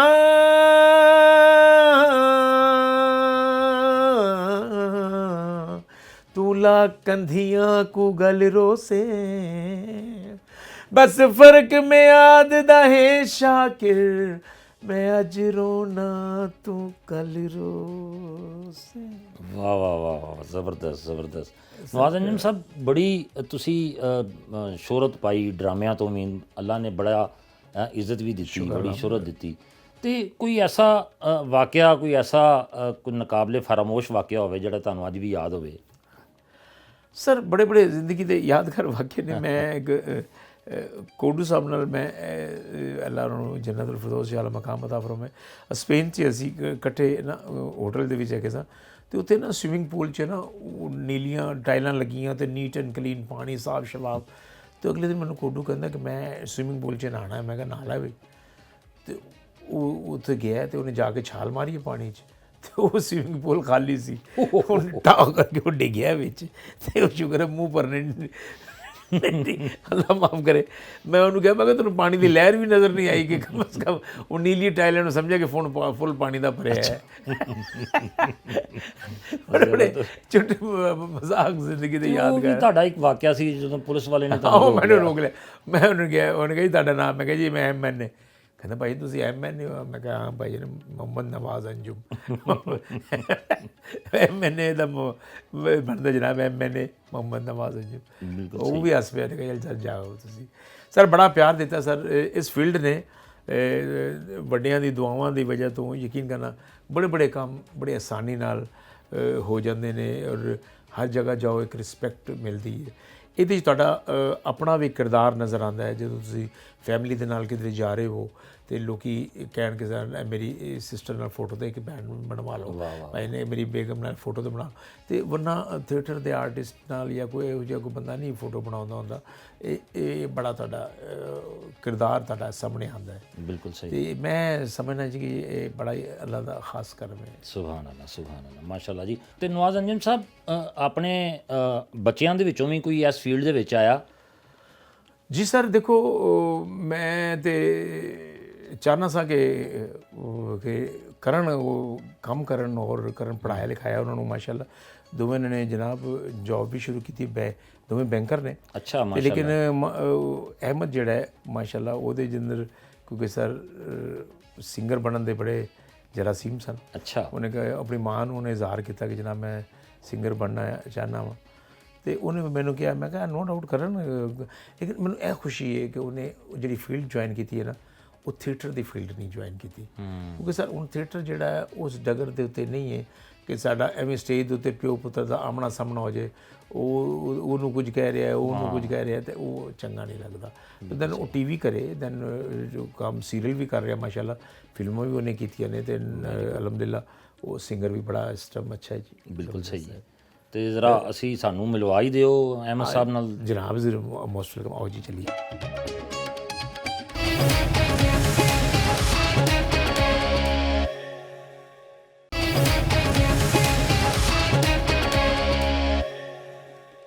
ਨਾਜ਼ਰੀਨ, ਇੱਥੇ ਸਾਡੇ ਨਾਲ ਮੌਜੂਦ ਨੇ ਨਵਾਜ਼ ਅੰਜਮ ਸਾਹਿਬ ਦੇ ਵੱਡੇ ਸਾਹਿਬਜ਼ਾਦੇ ਅਹਿਮਦ ਨਵਾਜ਼ ਸਾਹਿਬ, ਅਤੇ ਜ਼ਰਾ ਉਹਨਾਂ ਨਾਲ ਵੀ ਗੱਲਬਾਤ ਕਰਨੇ ਆ। ਜੀ ਅਹਿਮਦ, ਤੁਸੀਂ ਵਾਲਦ ਸਾਹਿਬ ਦੀ ਫੀਲਡ 'ਚ ਕਿਉਂ ਨਹੀਂ ਆਏ? ਬੇਸਿਕਲੀ ਮੈਨੂੰ ਸ਼ੁਰੂ ਤੋਂ ਨਾ ਸ਼ੌਕ ਸੀ ਕਿ ਮੈਂ ਐਜ਼ ਅ ਜਿਹੜਾ ਆਪਣਾ ਕੈਰੀਅਰ ਦਾ ਆਗਾਜ਼ ਜਿਹੜਾ ਸਿੰਗਿੰਗ ਤੋਂ ਕਰਾਂ। ਅਤੇ ਮੈਂ ਸਟਾਰਟ ਹੀ ਆਪਣਾ ਜਿਹੜਾ ਗਾਣੇ ਤੋਂ ਕੀਤਾ। ਉਸ ਤੋਂ ਬਾਅਦ ਕਿਉਂਕਿ ਜ਼ਾਹਿਰ ਬਾਤ ਹੈ ਅੱਬਾ ਦਾ ਜਿਹੜਾ ਬਲੱਡ ਹੈ ਉਹ ਜ਼ਾਹਿਰ ਬਾਤ ਹੈ ਮੇਰੇ 'ਚ ਵੀ ਹੈ, ਅਤੇ ਕਾਮੇਡੀ ਜ਼ਾਹਿਰ ਬਾਤ ਹੈ ਮੇਰੇ 'ਚ ਵੀ ਤੁਹਾਨੂੰ ਨਜ਼ਰ ਆਏਗੀ, ਔਰ ਆਲਰੇਡੀ ਮੈਂ ਕੰਮ ਕਰ ਵੀ ਰਿਹਾ। ਅਤੇ ਲੇਕਿਨ ਜਿਹੜਾ ਮੈਂ ਸਟਾਰਟ ਦਾ ਜਿਹੜਾ ਸ਼ੁਰੂਆਤ ਸੀ ਉਹ ਮੈਂ ਕਿਹਾ ਕਿ ਜੀ ਮੈਂ ਪਹਿਲੇ ਸਟਾਰਟ ਤੋਂ ਸਿੰਗਿੰਗ ਤੋਂ ਕਰਾਂ, ਤਾਂ ਕਿ ਮੈਂ ਇਹਦੇ 'ਚ ਕੁਛ ਆਪਣਾ ਕੈਰੀਅਰ ਬਣਾਉਣ ਦੀ ਕੋਸ਼ਿਸ਼ ਕਰਾਂ। ਕਿਉਂਕਿ ਜਿੰਨੇ ਵੀ ਸਾਡੇ ਫਨਕਾਰ ਨੇ, ਵੱਡੇ ਵੱਡੇ ਸੀਨੀਅਰ, ਉਹਨਾਂ ਦੇ ਜਿਹੜੇ ਬੱਚੇ ਕੰਮ ਕਰ ਰਹੇ ਨੇ ਉਹ ਸੇਮ ਕੈਟਾਗਰੀ 'ਚ ਆ ਕੇ ਕੰਮ ਕਰ ਰਹੇ ਨੇ। ਆਮ ਤੌਰ ਤੇ ਇਹੀ ਕਿਹਾ ਜਾਂਦਾ ਹੈ ਕਿ ਥੋੜਾ ਜਿਹੜਾ ਪਲੇਟਫਾਰਮ ਉਹ ਥੋੜਾ ਚੇਂਜ ਕੀਤਾ, ਦੇ ਅੱਬਾ ਨੂੰ ਇੱਕ ਅੰਤਰਾ ਸਤਾਈ ਸੁਣਾਈ। ਮੈਂ ਕਿਹਾ ਇਹ ਸੁਣੋ ਜ਼ਰਾ, ਤੁਸੀਂ ਦੱਸੋ ਕਿ ਤੁਹਾਨੂੰ ਕਿਸ ਤਰ੍ਹਾਂ ਦੀ ਲੱਗੀ ਆਵਾਜ਼। ਤੇ ਅੱਬਾ ਨੇ ਡਾਇਰੈਕਟ ਜਿਹੜਾ ਨਾ ਉਹ ਹਮਸਾਇਆ ਮੁਲਕ ਦਲੇਰ ਮਹਿੰਦੀ ਸਾਹਿਬ ਨੂੰ ਭੇਜਤੀ ਉਹ ਵੌਇਸ, ਅੱਛਾ, ਆਡੀਓ ਜਿਹੜਾ ਮੈਂ ਰਿਕਾਰਡ ਕੀਤਾ ਸੀ। ਤੇ ਉਸ ਤੋਂ ਬਾਅਦ ਉਹਨਾਂ ਨੇ ਫਿਰ ਰਿਵਿਊਜ਼ ਦਿੱਤੇ ਕਿ ਨਹੀਂ ਇਹ ਬੱਚੇ ਨੂੰ ਤੁਸੀਂ ਯੂਟਿਲਾਈਜ਼ ਕਰੋ, ਇਹ ਮਾਰਕੀਟ 'ਚ ਲੈ ਕੇ ਆਉਣ ਵਾਲੀ ਆਵਾਜ਼ ਹੈ, ਤੇ ਤੁਸੀਂ ਇਹਨੂੰ ਜਿੰਨੀ ਜਲਦੀ ਹੋ ਸਕਦਾ ਹੈ ਇਹਨੂੰ ਯੂਟਿਲਾਈਜ਼ ਕਰੋ। ਫਿਰ ਅੱਬਾ ਨੇ ਇਨੀਸ਼ੀਏਟਿਵ ਲਿਆ, ਫਿਰ ਮੈਂ ਗਾਣੇ ਤੇ ਗਾਣਾ ਕੀਤਾ। ਫਿਰ ਅੱਜ ਅਲਹਮਦੁਲਿਲਾ। ਤੇ ਬਕਾਇਦਾ ਕਿਸੇ ਕੋਲੋਂ ਸਿੱਖਿਆ ਵੀ? ਸਭ ਤੋਂ ਵੱਡੇ ਉਸਤਾਦ ਮੇਰੇ ਨਾਲ ਬੈਠੇ ਨੇ, ਮੈਨੂੰ ਹੋਰ ਉਸਤਾਦ ਰੱਖਣ ਦੀ ਜ਼ਰੂਰਤ ਹੀ ਨਹੀਂ, ਲੇਕਿਨ ਹਾਲ ਵਿੱਚ ਮੈਂ ਜਿਹੜਾ ਹੈ ਆਪਣੀ ਸ਼ਾਗਿਰਦੀ ਇਖਤਿਆਰ ਕੀਤੀ। ਉਸਤਾਦ ਨਦੀਮ ਸਲਾਮਤ ਸਾਹਿਬ ਮੇਰੇ ਉਸਤਾਦ ਨੇ, ਉਹਨਾਂ ਦੇ ਕੋਲੋਂ ਜਿਹੜਾ ਕੁਛ ਨਾ ਕੁਛ ਸਿੱਖਣ ਦੀ ਕੋਸ਼ਿਸ਼ ਕਰ ਰਹੇ ਹਾਂ। ਤੇ ਸਭ ਤੋਂ ਵੱਡੀ ਜਿਹੜੀ ਅੱਬੂ ਮੇਰੇ ਨਾਲ ਸਮਝ ਲਓ ਕਿ ਇੱਕ ਯੂਨੀਵਰਸਿਟੀ ਜੁੜੀ ਹੈ। ਲੋਕ ਤੇ ਤਰਸਦੇ ਨੇ ਕਿ ਸਾਨੂੰ ਕੁਝ ਸਿੱਖਣ ਨੂੰ ਕੁਛ ਹੈ ਇਹੋ ਜਿਹੀ ਮਿਲੇ ਕਿ ਅਸੀਂ ਕੁਝ ਉਹਨਾਂ ਤੋਂ ਸਿੱਖ ਕੇ ਅੱਗੇ ਵਧੀਏ। ਤੇ ਤੁਹਾਡੇ ਘਰ ਯੂਨੀਵਰਸਿਟੀ ਮੌਜੂਦ ਹੈ? ਹਾਂਜੀ ਅਲਹਮਦੁਲਿਲਾ, ਅੱਬਾ ਕੋਲੋਂ ਬੜਾ ਕੁਝ ਸਿੱਖਿਆ ਔਰ ਉਹਨੂੰ ਯੂਟਿਲਾਈਜ਼ ਵੀ ਕਰ ਰਹੇ ਹਾਂ ਅਲਹਮਦੁਲਿਲਾ ਹਰ ਪ੍ਰੋਪਰ ਤਰੀਕੇ ਨਾਲ। ਔਰ ਸਭ ਤੋਂ ਵੱਡੀ ਗੱਲ ਹੈ ਕਿ ਅੱਬਾ ਦੇ ਨਾਲ ਕੰਮ ਕਰਨ ਦਾ ਮੌਕਾ ਵੀ ਮਿਲਿਆ ਇਸ ਫੀਲਡ 'ਚ, ਹਰ ਡਰਾਮੇ 'ਚ, ਫਿਲਮ 'ਚ, ਔਰ ਇਸ ਤੋਂ ਇਲਾਵਾ ਸਿੰਗਿੰਗ 'ਚ ਵੀ ਜਿਹੜਾ ਨਾ ਇੱਕ ਕਹਿੰਦੇ ਨੇ ਨਾ ਸਿੱਖਣ ਨੂੰ ਅੱਬਾ ਦੀ ਆਵਾਜ਼, ਕਿਉਂਕਿ ਤੁਸੀਂ ਅਗਰ ਉਂਝ ਵੀ ਸੁਣੋ ਤੇ ਬਗੈਰ ਮਾਈਕ ਤੋਂ ਉਹ ਜਾਂਦੀ ਆਵਾਜ਼ ਕਿ ਲੋਕੀ ਕਹਿੰਦੇ ਨੇ ਕਿ ਯਾਰ ਤੁਹਾਡਾ ਸਕੇਲ ਕੀ ਹੈਗਾ, ਸਾਨੂੰ ਤੇ ਹਾਰਮੋਨੀਅਮ 'ਚ ਨਜ਼ਰ ਨਹੀਂ ਆਉਂਦਾ ਉਹ ਸਕੇਲ। ਤੇ ਸਭ ਤੋਂ ਵੱਡੀ ਗੱਲ ਹੈ ਕਿ ਅੱਬਾ ਦਾ ਨਾਮ ਮੇਰੇ ਨਾਲ ਅਟੈਚ ਹੈ। ਇਹ ਇੱਕ ਜਿਹੜੀ ਤਾਬੇਦਾਰ ਔਲਾਦ ਹੈ ਉਹਦੇ ਕੋਲੋਂ ਇਹੀ ਤਵੱਕਾ ਕੀਤੀ ਜਾਂਦੀ ਹੈ ਜੀ। ਅੱਲਾਹ ਤੁਹਾਨੂੰ ਸਲਾਮਤ ਰੱਖੇ, ਜਿਉਂਦੇ ਰਹੋ। ਇਹ ਦੱਸੋ ਕਿ ਅੱਬਾ ਦੇ ਨਾਲ ਕਿਤੇ ਡਰਾਮੇ 'ਚ ਕੰਮ ਹੀ ਕੀਤਾ? ਜੀ ਬਿਲਕੁਲ, ਹਾਲ ਹੀ 'ਚ ਜੀ ਸਾਡਾ ਡਰਾਮਾ ਚੱਲ ਰਿਹਾ ਹੈ, ਇੱਕ ਨਿੱਜੀ ਟੀਵੀ ਤੇ ਕਾਮੇਡੀ ਪਲੇ ਚੱਲ ਰਿਹਾ ਹੈ ਆਵੇ ਕਾ ਆਵਾ, ਔਰ ਉਹਦੇ 'ਚ ਅੱਬਾ ਦੇ ਨਾਲ ਕਰੈਕਟਰ ਕਰ ਰਹੇ ਹਾਂ। ਇਹਨਾਂ ਦਾ ਹੀ ਦੋਸਤ ਬਣਿਆ ਤੇ ਇਹਨਾਂ ਦੇ ਨਾਲ ਹੀ ਬੜਾ ਕੁਛ ਜਿਹੜਾ ਨਾ ਕਰਨ ਨੂੰ ਮੌਕਾ ਵੀ ਮਿਲ ਰਿਹਾ ਔਰ ਸਿੱਖਣ ਨੂੰ ਵੀ ਮੌਕਾ ਮਿਲ ਰਿਹਾ। ਤੇ ਡਰਾਮੇ 'ਚ ਤੇ ਤੁਸੀਂ ਦੋਸਤ ਬਣ ਗਏ ਅੱਬਾ ਦੇ, ਤੇ ਕਿਆ ਹਕੀਕੀ ਜ਼ਿੰਦਗੀ 'ਚ ਵੀ ਅੱਬਾ ਦੇ ਦੋਸਤ ਹੀ ਹੋ? ਅਲਹਮਦੁਲਿਲਾ ਅੱਬਾ ਦੋਸਤ ਨੇ ਔਰ ਬੜੇ ਅੱਛੇ ਤਰੀਕੇ ਨਾਲ ਲੈ ਕੇ ਚੱਲਦੇ ਨੇ। ਸਭ ਤੋਂ ਵੱਡੀ ਗੱਲ ਹੈ ਕਿ ਹਰ ਇੱਕ ਚੀਜ਼ ਦੱਸਣਾ ਇਹ ਬੜੀ ਖੂਬੀ ਹੁੰਦੀ ਹੈ ਕਿ ਤੁਹਾਨੂੰ ਜ਼ਿੰਦਗੀ 'ਚ ਕੋਈ ਬੰਦਾ ਮਸ਼ਵਰਾ ਦੇ ਦੇਵੇ ਔਰ ਉਹ ਮੰਨਣਾ ਚਾਹੀਦਾ ਤੁਹਾਨੂੰ, ਕਿਉਂਕਿ ਇਹ ਵੱਡੇ ਨੇ ਸਾਡੇ, ਅੱਲਾਹ ਇਹਨਾਂ ਨੂੰ ਸਾਡੇ ਸਰਾਂ ਤੇ ਸਲਾਮਤ ਰੱਖੇ, ਜਿਉਂਦੇ ਰਹਿਣ, ਇਹਨਾਂ ਦੇ ਨਾਲ ਹੀ ਬਹਾਰਾਂ ਨੇ। ਤੇ ਗਾਣੇ ਦੇ ਨਾਲ ਨਾਲ ਕੋਈ ਫਿਲਮ ਵੀ ਕਰ ਰਹੇ ਹੋ? ਹਾਲ 'ਚ ਉਹਨੇ ਫਿਲਮ ਕੀਤੀ ਹੈ ਸ਼ਾਰਟਕਟ, ਬੜੇ ਜ਼ਬਰਦਸਤ ਉਹਦਾ ਜਿਹੜਾ ਉਹ ਰਿਵਿਊ ਲਿਆ ਲੋਕਾਂ ਦਾ।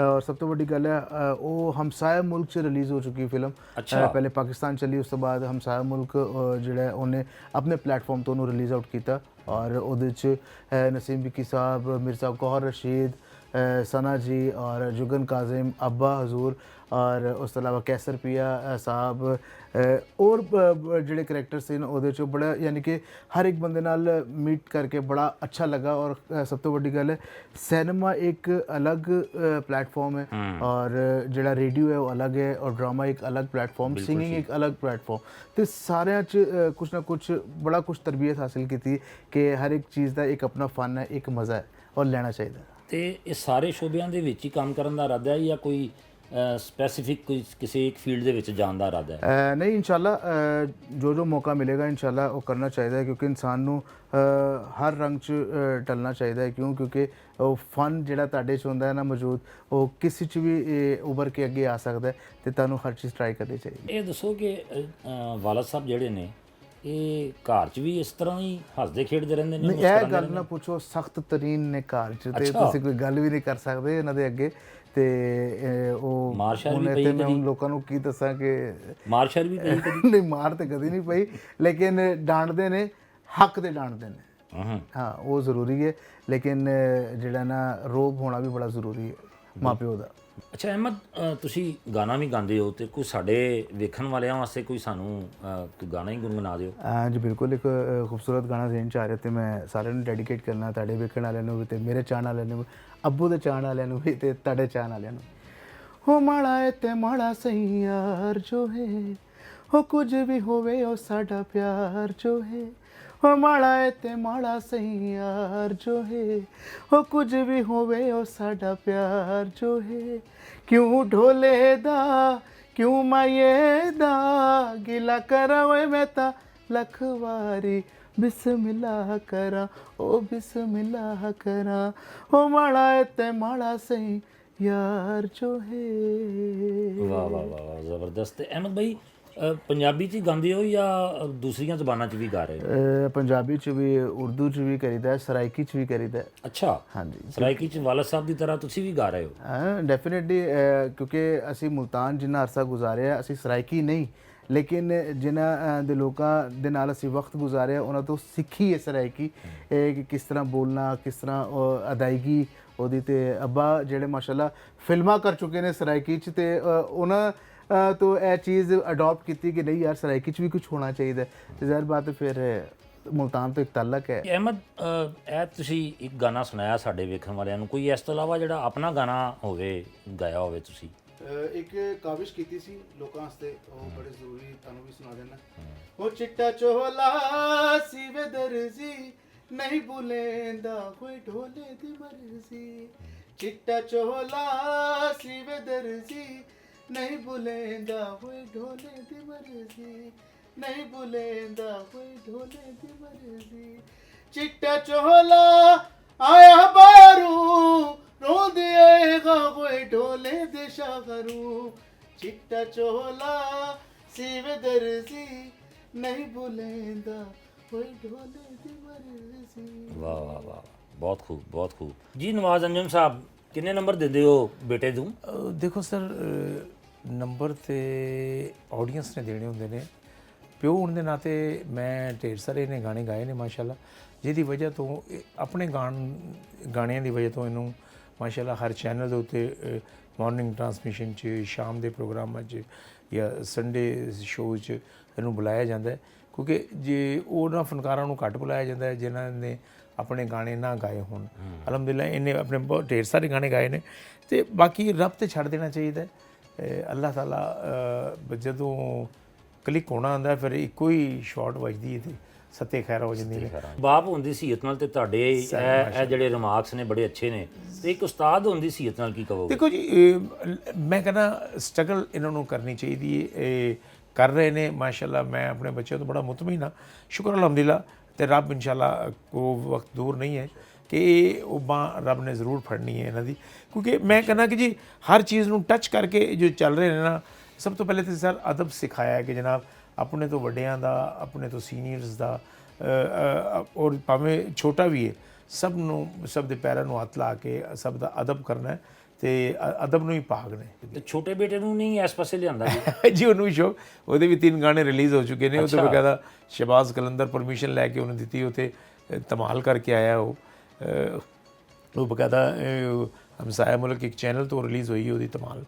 ਤੇ ਇੱਕ ਸੌਂਗ ਉਹਨੂੰ ਲਿਖ ਕੇ ਵੀ ਦਿੱਤਾ ਉਹਨੇ, ਉਹ ਵੀ ਕੀਤਾ। ਮੈਂ ਬਕਾਇਦਾ ਕੋਰਸ, ਕੁੜੀਆਂ ਸਟੂਡੀਓ ਤੋਂ ਲੈ ਕੇ 20-25 ਕੁੜੀਆਂ, 20-25 ਮੁੰਡੇ, ਤੈਨੂੰ ਪੂਰਾ ਕੋਰਸ ਡਿਊਟ ਡਾਂਗ ਗਾਣਾ ਸੀਗਾ ਉਹ ਵੀ ਗਾਣਾ। ਉਹਦੀ ਆਵਾਜ਼ ਅਹਿਮਦ ਤੋਂ ਡਿਫਰੈਂਟ ਹੈ, ਇਹਦੀ ਆਵਾਜ਼ ਸਕਰੀਨ ਦੀ ਆਵਾਜ਼ ਹੈ, ਉਹਦੀ ਆਵਾਜ਼ ਜ਼ਰਾ ਨਾ ਇੱਕ ਜਿਹੜੇ ਬੜਾ ਇੱਕ ਫਕੀਰੀ ਆਵਾਜ਼ ਹੈ ਉਹ ਜਿਹੜੀ ਹੁੰਦੀ ਕਲਾਮ ਪੜ੍ਹਨ ਵਾਲੀ ਜਿਹੜੀ। ਉਹਦੀ ਆਵਾਜ਼ ਤੇ ਇਹਦੀ ਆਵਾਜ਼ ਡਿਫਰੈਂਟ ਹੈ। ਉਹਨੂੰ ਜ਼ਿਆਦਾ ਸ਼ੌਕ ਮੈਂ ਬੈਂਕਿੰਗ ਦਾ ਹੀ ਹੈ, ਉਹਦੇ ਵੱਲ ਬਹੁਤਾ ਬੜਾ ਧਿਆਨ ਹੈ, ਲੇਕਿਨ ਮੌਸੀਕੀ ਵੱਲ ਵੀ ਧਿਆਨ ਉਹਦਾ ਬੜਾ ਹੈ। ਨਾਨਾ ਨੂੰ ਲੈ ਕੇ ਉਹ ਚੱਲ ਰਿਹਾ, ਲੇਕਿਨ ਉਹਦਾ ਬੈਂਕਿੰਗ ਵੱਲ ਬਹੁਤ ਜ਼ਿਆਦਾ ਧਿਆਨ ਹੈ। ਤੇ ਨਵਾਜ਼ ਅੰਜਮ ਸਾਹਿਬ, ਆਖਰ 'ਚ ਮੈਂ ਕਹਾਂਗਾ ਕਿ ਜਿਹੜੇ ਆਉਣ ਵਾਲੇ ਅਦਾਕਾਰ ਨੇ, ਆਉਣ ਵਾਲੇ ਆਰਟਿਸਟ ਨੇ, ਯੰਗ ਆਰਟਿਸਟ ਨੇ, ਉਹਨਾਂ ਦੇ ਬਾਰੇ 'ਚ ਕੋਈ ਪੈਗਾਮ ਦੇਣਾ ਚਾਹੋ ਤੁਸੀਂ? ਅਜਮਲ ਭਾਈਜਾਨ, ਤੇ ਇਹ ਵੇ ਕਿ ਹਰ ਕੰਮ ਦੇਖੋ, ਇਨਸਾਨ ਸਭ ਕੁਝ ਮਿਹਨਤ ਜਾਰੀ ਰੱਖੋ ਤੇ ਆਪਣੇ ਤੋਂ ਵੱਡਿਆਂ ਦਾ ਅਦਬ ਜ਼ਰੂਰ ਕਰਨਾ ਹੈ। ਉਹ ਅਦਬ ਨੂੰ ਹੀ ਭਾਗ ਨੇ, ਤੇ ਜਿਹਨੇ ਅਦਬ ਕੀਤਾ ਹੈ ਆਪਣੇ ਵੱਡਿਆਂ ਦਾ, ਆਪਣੇ ਛੋਟਿਆਂ ਦਾ, ਤੇ ਰੱਬ ਨੇ ਉਹਨਾਂ ਨੂੰ ਸੁਰਖਰੂ ਕੀਤਾ ਹੈ। ਦੂਸਰਾ, ਵਕਤ ਦੀ ਕਦਰ ਕਰਨਾ। ਜਿਹਨੇ ਵਕਤ ਦੀ ਕਦਰ ਨਹੀਂ ਕੀਤੀ, ਵਕਤ ਨੇ ਉਹਨੂੰ ਫਿਰ ਰੋਲ ਲਿਆ। ਵਕਤ ਨੇ ਦੱਸਿਆ ਕਿ ਮੈਂ ਵਕਤ ਸਾਂ, ਕਿ ਤੂੰ ਮੇਰੀ ਕਦਰ ਨਹੀਂ ਕੀਤੀ ਨਾ, ਤੇ ਮੈਂ ਤੁਹਾਨੂੰ ਦੱਸ ਨਹੀਂ ਹੁਣ ਤੂੰ ਕੀ ਕਰਨਾ। ਬਿਲਕੁਲ ਸਹੀ। ਇਹ ਸਭ ਅੱਲਾਹ ਤਾਲਾ ਸਾਰਿਆਂ ਨੂੰ ਇੱਜ਼ਤਾਂ ਤੋਂ ਨਵਾਜ਼ੇ ਜੀ। ਉਹ ਕਹਿੰਦੇ ਨੇ ਕਿ ਮੁਹੱਬਤ ਦਾ ਦਾਮਨ ਤੁਸੀਂ ਨਹੀਂ ਛੱਡਣਾ।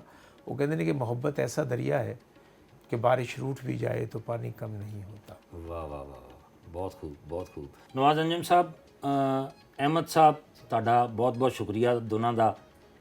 ਤੁਸੀਂ ਮਸਰੂਫ ਲੋਕ ਹੋ ਔਰ ਆਪਣੀ ਮਸਰੂਫੀਅਤ 'ਚੋਂ ਸਾਨੂੰ ਵਕਤ ਦਿੱਤਾ, ਸਾਰਾ ਦਿਨ ਤੁਹਾਡੇ ਨਾਲ ਗੁਜ਼ਾਰਿਆ, ਤੁਹਾਡੀਆਂ ਦਿਲਚਸਪ ਗੱਲਾਂ ਸੁਣੀਆਂ, ਤੁਹਾਡਾ ਗਾਣਾ ਵੀ ਸੁਣਿਆ। ਤੇ ਉਮੀਦ ਹੈ ਕਿ ਸਾਡੇ ਵੇਖਣ ਵਾਲਿਆਂ ਨੂੰ ਜ਼ਰੂਰ ਪਸੰਦ ਆਏਗਾ। ਤੁਹਾਡਾ ਬੇਹੱਦ ਸ਼ੁਕਰੀਆ ਜੀ। ਥੈਂਕ ਯੂ ਜਨਾਬ, ਜਿਉਂਦੇ ਰਹੋ ਅਜਮਲ ਸਾਹਿਬ, ਤੁਸੀਂ ਆਏ, ਮੇਰਾ ਮਾਣ ਵਧਾਇਆ। ਬਹੁਤ ਬਹੁਤ ਸ਼ੁਕਰੀਆ। Thank you very much.